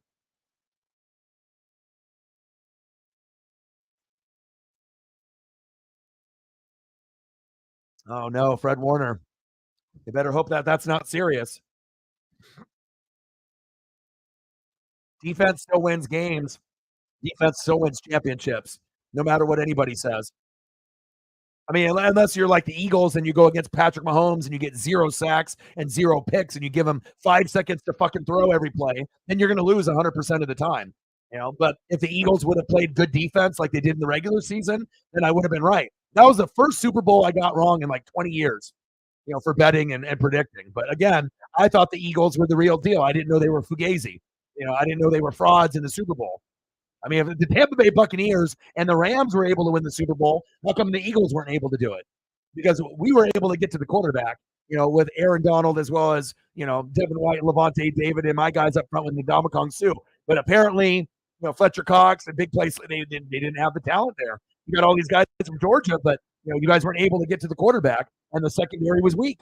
So, like you can beat up on all those shitty NFC teams, but Patrick Mahomes is a different player. You give Patrick Mahomes 5 seconds, to make plays, you're fucked. So, I mean, at least with Tampa Bay, we were able to not get him to throw a touchdown pass, which still is like mind-boggling to me. Patrick Mahomes is like literally going to go down in history as probably one of the top 4 quarterbacks to play all time, and we were able to hold him to 0 touchdown passes in a Super Bowl. Do you know how crazy that is? That shows you how good Tampa's defense was. Fool me once, shame on you. Fool me twice, shame on me. Yep.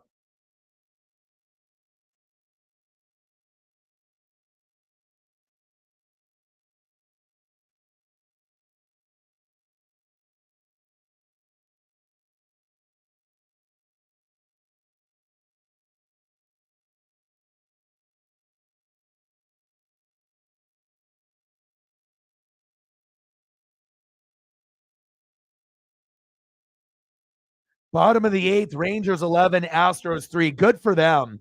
Good for fucking Texas. Fuck them Astros. Cheating ass bitches. This is exactly what they deserve. And then all their fan base never can admit that they fucking cheated either. They always, everyone's doing it. Well, yeah, everyone else is sitting on the couch, including you. So I'm happy for that. They won it last year. Fuck them. Fuck people that cheat. And good for the Rangers. Good for them. You spent money in free agency and it worked out, and then you ended up beating their ass. Fuck them.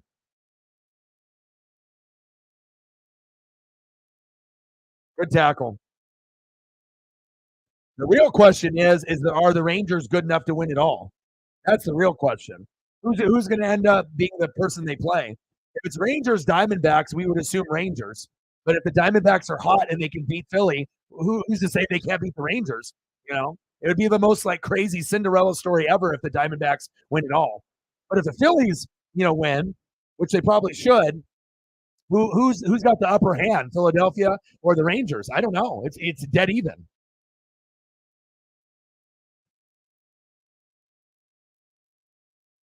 Wow.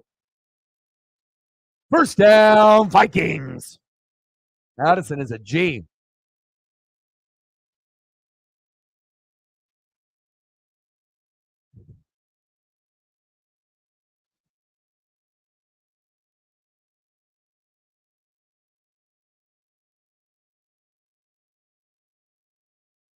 49ers are good though.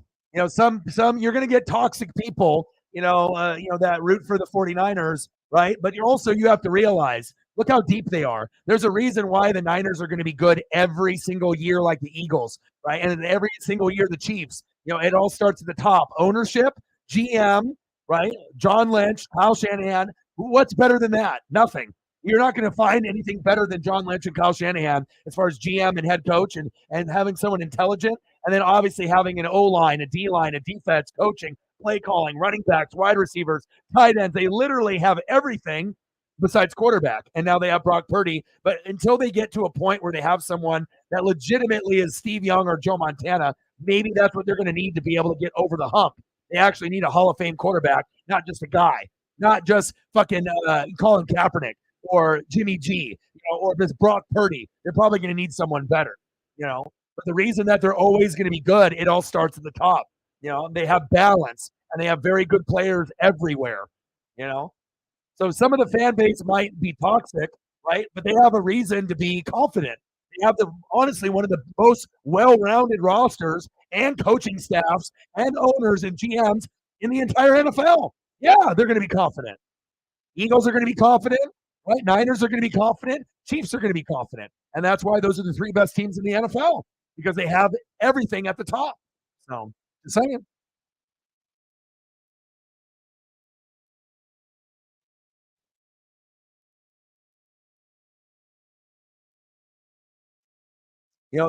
People that talk shit, if you're a Niners or an Eagle fan, why?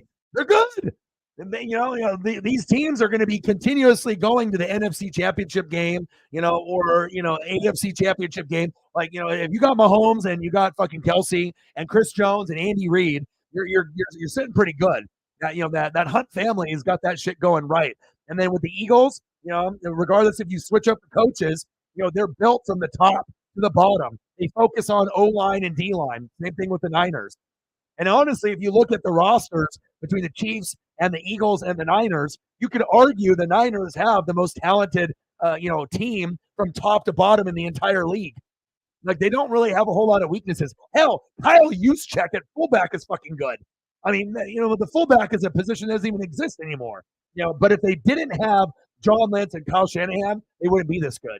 So you have to understand that as well. If you build it from the top and then work your way down, you're going to have success for a long period of time. The Niners and Eagles and Chiefs being good long term is not a fluke.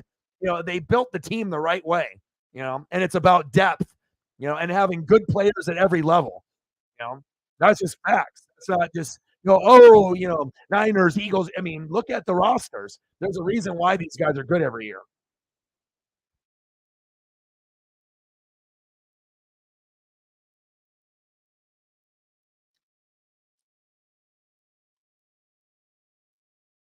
Yeah, well, that's why you don't have Niners D in fantasy. You play somebody else. But also, John, you never looked up to see what the all-time record was for the Niners and Vikings, or maybe you didn't realize Trent Williams and Debo weren't playing. But that's a big part of it too.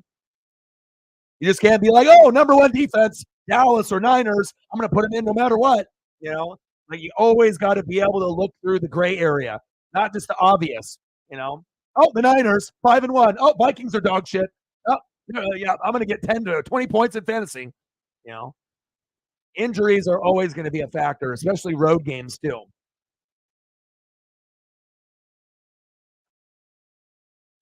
Like, the more research and work you do, the better results you're going to get. If you blindly just put something in there hoping for the best, sometimes you're going to get fucked, and that's what happens.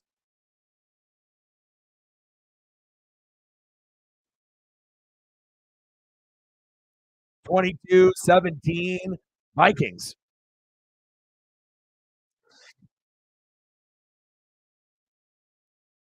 Yeah, because sometimes people are stupid.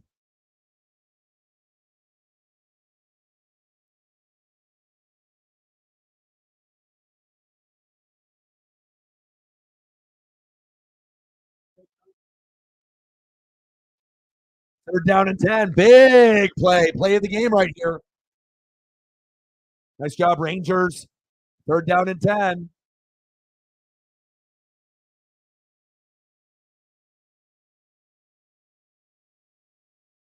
No timeouts left for the Niners. Kevin O'Connell trying to get into the Sean McVay brain right now. He's like, McVay, what should we do?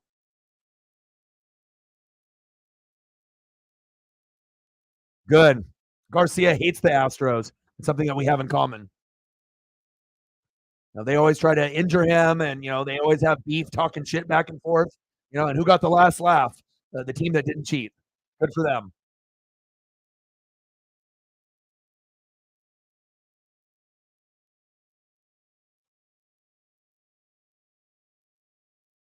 But the way the flow of this game has gone doesn't suggest that the Niners are going to come back now. Purdy's already questioning himself. He already made a bad throw. Like, the only way that you're going to be able to win this game is if, like, McCaffrey gets loose and if Purdy doesn't throw the ball. Or if he throws it, he throws a screen pass and then fucking, run CMC goes 60 and scores. But if he's got to go deep, I don't know if I trust Purdy in this situation to win the game. You know what I mean? Like, nothing has really shown us up to this point that Purdy can win this game. It's going to have to be someone else.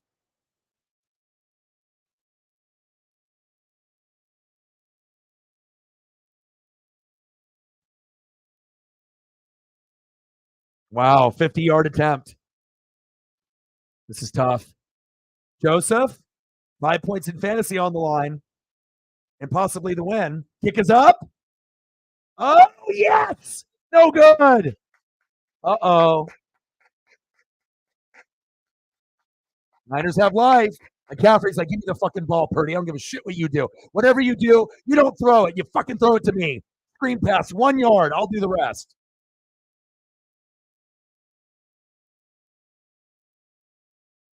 Yeah, he should go to the fucking Mariners.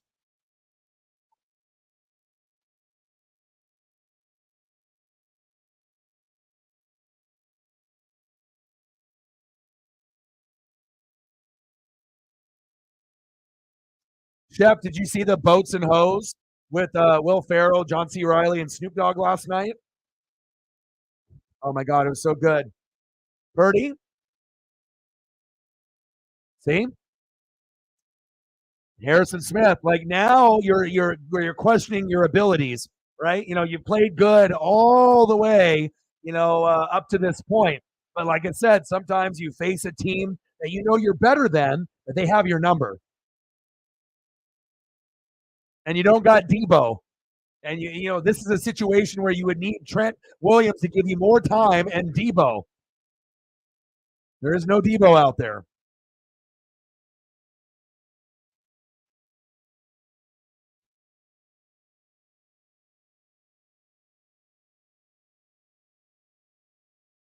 McLeod.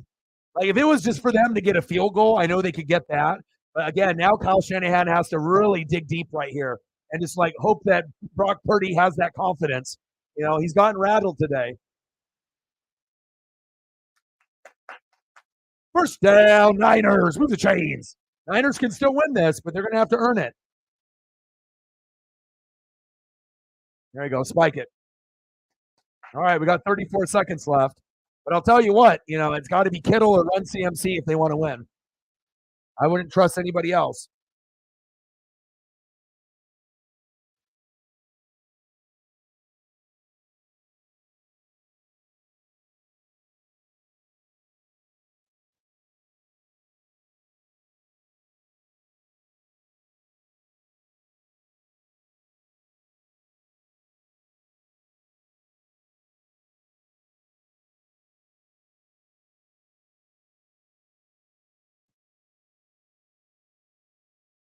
There it is. Game over. You got greedy. You got greedy, Brock.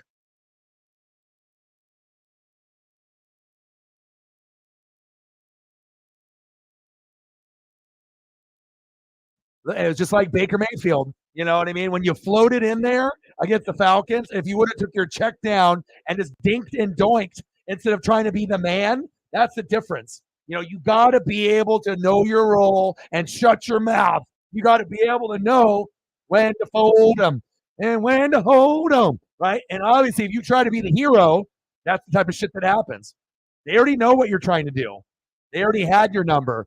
At this point, you don't throw it in the middle of the field. You throw it towards the sidelines. But again, they're playing zone coverage, and you're stupid. That was a shitty throw into triple coverage.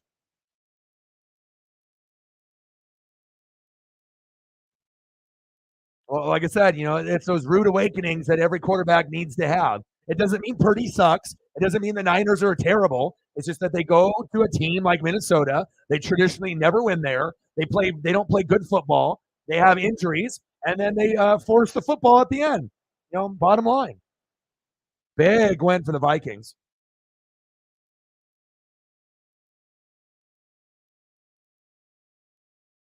But at the end of the day, the Vikings aren't going to the playoffs, and the Niners are still going to be the contender to make the Super Bowl. Even with this little hiccup that they had. Like you lost to the Browns. Based off the defense playing well today, you lost because of Brock Purdy and those injuries. So.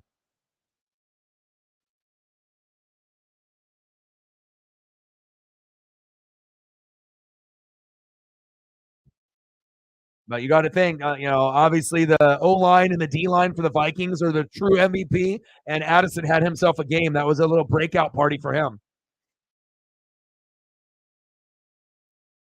But you know what I mean? Like you don't force it in the middle of the field when you've already thrown a pick in the middle of the field. You only go to the sideline. You don't try to be the hero. You have to know your role. Give the ball to Kittle. Give the ball to McCaffrey. Should have been just McCaffrey. Let your best player win the game for you. Don't try to be the fucking hero, especially when you haven't been playing well. You got to live and you got to learn.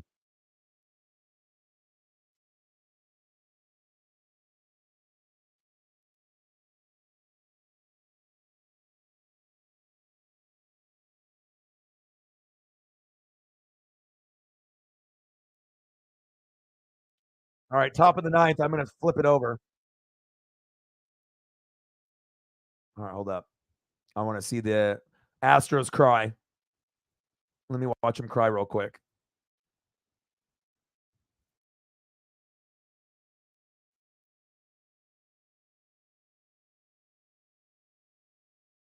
And also, too, if you were doing betting, remember what I said at the very beginning? Dusty Baker, 0-3 all time in game sevens. Make it 0-4. History tends to repeat itself. You just have to look shit up and read.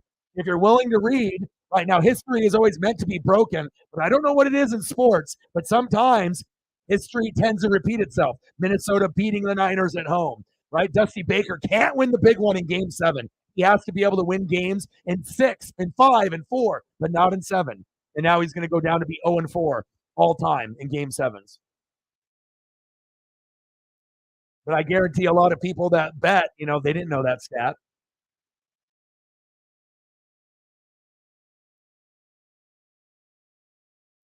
I think if it's Rangers Diamondbacks, the Rangers have the advantage. If it's Rangers Phillies, I think it's dead even, 50-50. Because we've seen the Rangers play like this, but we've also seen them play like dog shit. After they won the first 2 games, they lost 3 in a row. So let's not, we can't have recency bias just because we're watching them beat the shit out of the Astros now, 11-3. They were up 2-0. Then they lost 3 in a row and looked like dog shit. So, like I said, they look good, then they look shitty, and now they look really good right now. So it's definitely up for grabs.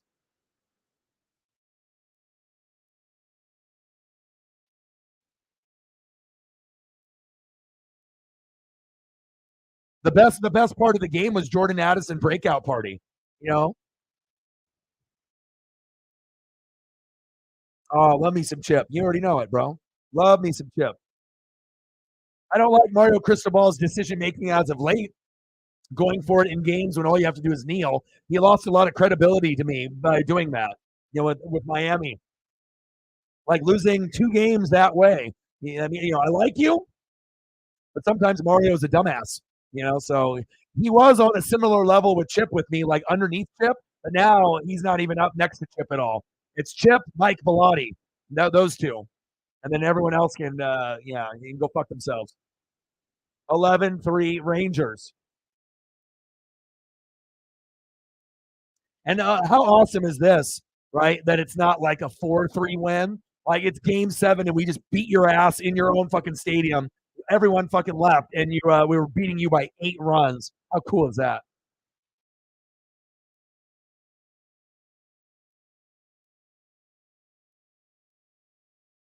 All right, let's go to the bottom of the ninth. Like, what would be the most like crazy miracle shit? They actually get 8 runs and then we go to extras. I know the sports gods are listening, but that's like crazy. That ain't happening. If they get 1 or 2 runs, fine. They ain't getting fucking 8. Okay.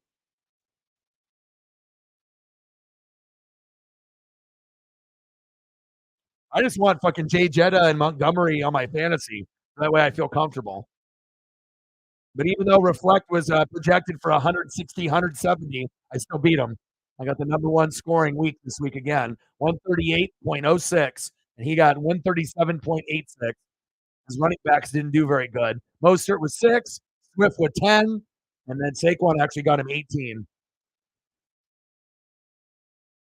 And I still got the most points with getting 1 point out of Buffalo defense and 2 points out of Maher. That shows you how deep the team is. 3 points out of my defense and kicker. Disgusting. I should just give Megan the L for that. That's how pissed I am. Like I can win, by 10 or 20 or 50 or 80 or 100. But if I put up bullshit like that, I'd rather take an L. That is unexcusable. It's like I want to be able to have perfection, but 1 point out of my fucking kicker, or 2 points out of my kicker, 1 point out of my defense, bullshit. Like I almost feel like I should be celebrating the win more, but I'm pissed. Like what I mean? It's like I'm looking long term. I'm trying to win the championship. I can't do it like that.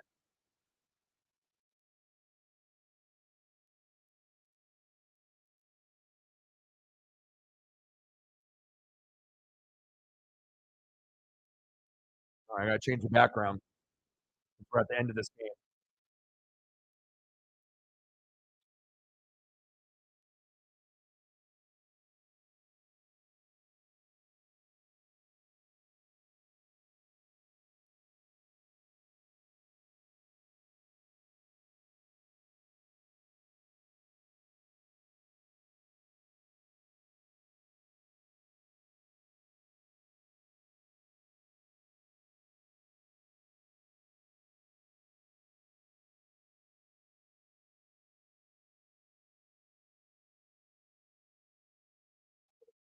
I know, honey. I'm almost done.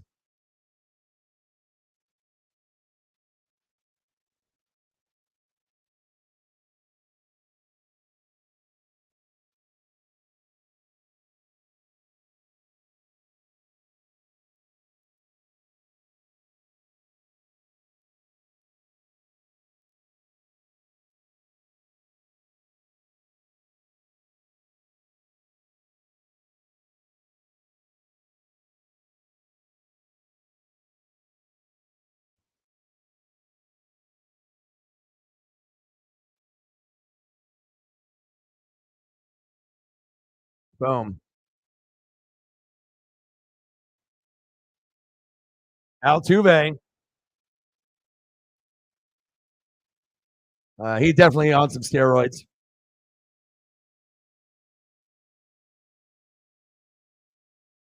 Just like that.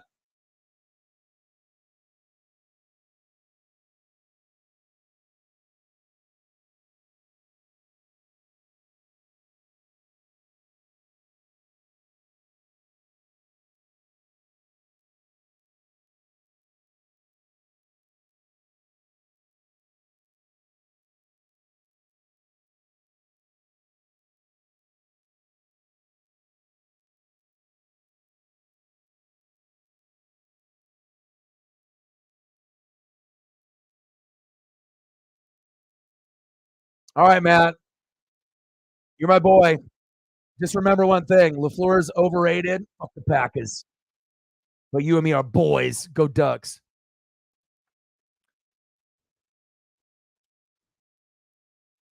No steroids, no PEDs, no garbage cans, no Apple Watches, no buzzers, nothing taped to his chest or to the bat.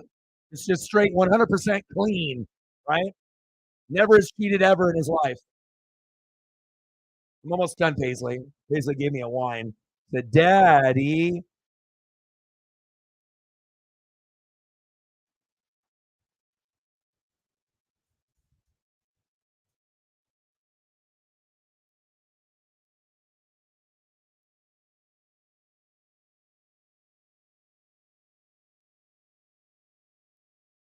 And they walked him.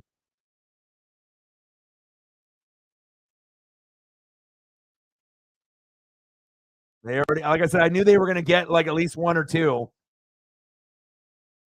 Better not be 7 more.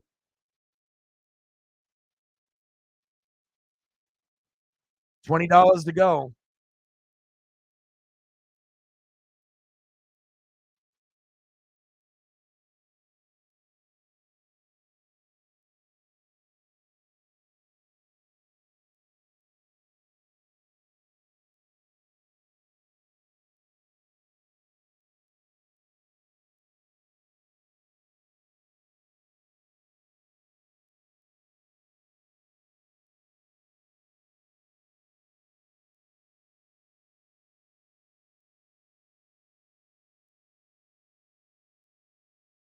Jordan Alvarez?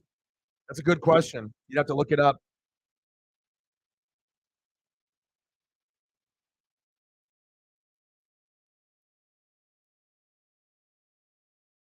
I mean, there's not very many players, that I like. I mean, like I said, I like Jordan Alvarez. I think Jeremy Pena and Kyle Tucker. Kyle Tucker's my favorite. Pena's my second, and then obviously Jordan Alvarez is a freak. So, I mean, of course, anyone that has someone like that, you're going to be fucking amazing. But yeah, I don't got a lot of love for Bregman or Altuve and some of those other Chaz McCormick and all those other guys. But really, it's Altuve is the only one that I really don't like. Good strikeout on him. 2 outs to go.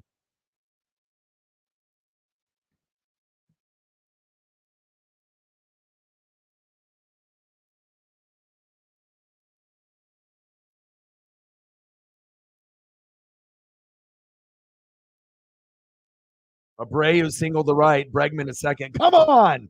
Can we just get them fucking out already? Like they're really trying to score like one or two more runs.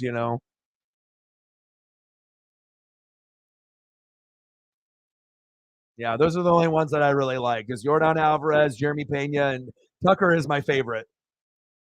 I like guys that are underrated, that are underappreciated. Pena just, obviously was just the real deal. If they didn't have him last year, he was a real driving force, for them. And then like Tucker was that like silent assassin that you didn't realize that could put up 30 to 40 home runs and really key RBIs. And I really like him a lot. And then, Jordan Alvarez is like their Aaron Judge. So, you know, it's going to double play. Let's end the shit.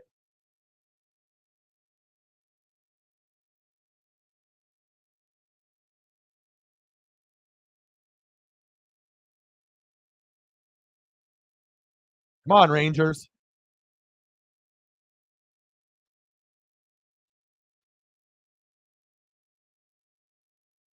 But a lot of people were questioning, if the Seager move was right to spend that big, big money. And it shows you spend money like the Phillies and the Rangers did. Look what happened.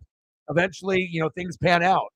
Bryce Harper with the Phillies, Seager with the Rangers, and look at some of these other players that they've got in there. They got a nice bunch of players. Especially if you're able to beat a team like the Astros, you're the real deal.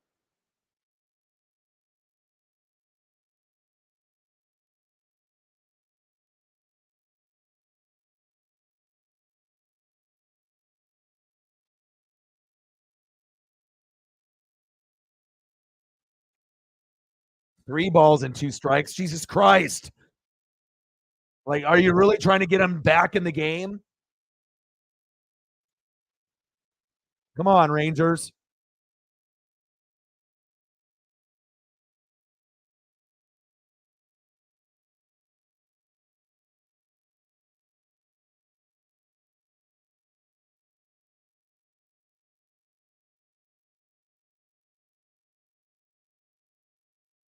Get Brantley's ass out of there. He's 0 for 4. Let's go.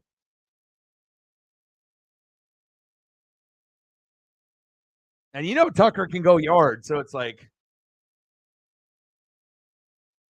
pop out. Yeah. One more. Bye-bye. Bye-bye, Brantley. Go 0 for 5.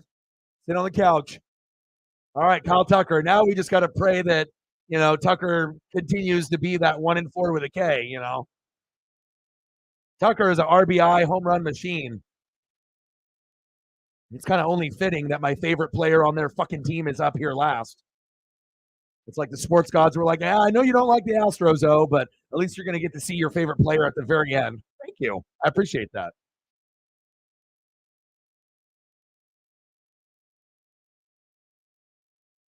Olave got arrested with what? Damn, everyone's getting in trouble lately.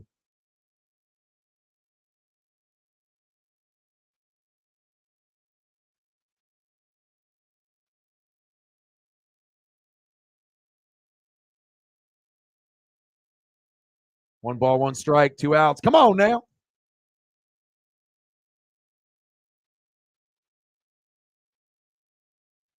Popped up.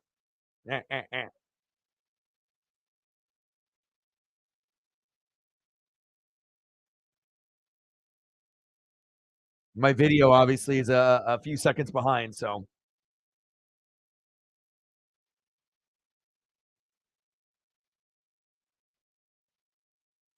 One ball, two strikes, two outs.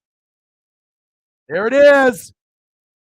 Ground out. Tucker grounded out. Boom, shakalaka. Nice job, Rangers. Yes.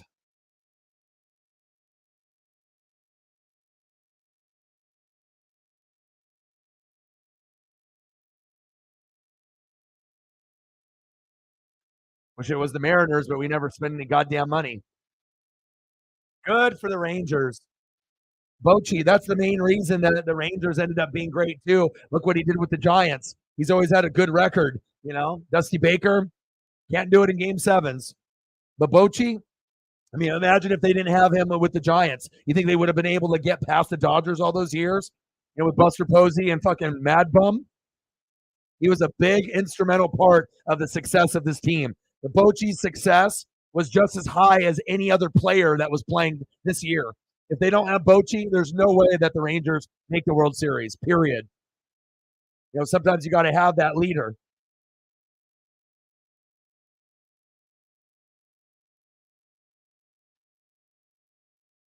All right. I get to see it here on the screen in just a second.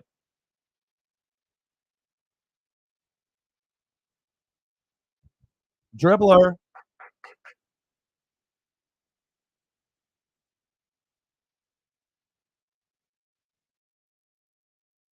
Hell yeah. And not only do you win, but you get to beat those bitch ass Astros too. That's going to make it even more sweet. You know what I mean? Like, not only did you win, but you won against a bitch ass. You know, those are the best wins when you get beat the bitch asses. Best, best, best.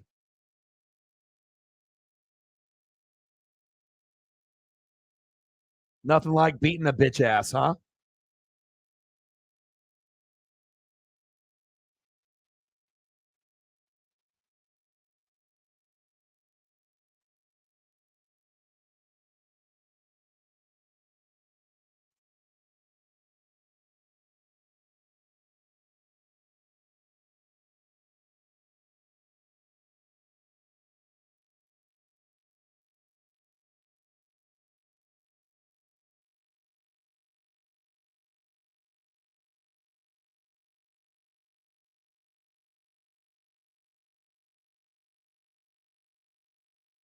Boom. Boom shakalaka. Might be an MLB stream. Might be an NFL stream. Might be an NHL stream. But no matter what, it's going to be fire. Boy, I got to go take Paisley on a walk. Yeah, but you know, when you have Depoto, it's never going to happen. You know, we have to get rid of him before we're actually going to spend money. Your boy, I'm quick, man. You know, I got all the skills to pay the bills, baby. All right, I got to go take my dog for another walk. What a big win! What a big, big, big, big win! Not only for the Rangers today, but for the Vikings as well. Hell yeah, good shit. And then I got some more reaction videos to do. I pumped out 5. So if you're looking for stuff to be able to watch and whatnot, I ended up doing. Let's see the ones that I did. I did Falcons, Bucks, Cardinals, Seahawks, Lions, Ravens, Chargers, Chiefs, and Dolphins, Eagles. And then we'll do a few more tomorrow. And then we'll actually do game 7 tomorrow at 5:00 with the Philadelphia Phillies and the Arizona Diamondbacks. Should be a hell of a game. And we'll be doing that at 5:00 Pacific time. I appreciate everyone that donated, commented, shared. You guys are the best. I love you and I appreciate you. And I got one question for you. Who you know talk sports like us? Your boy Orion, Northwest Sports Fanatics. And I'm out. Gang.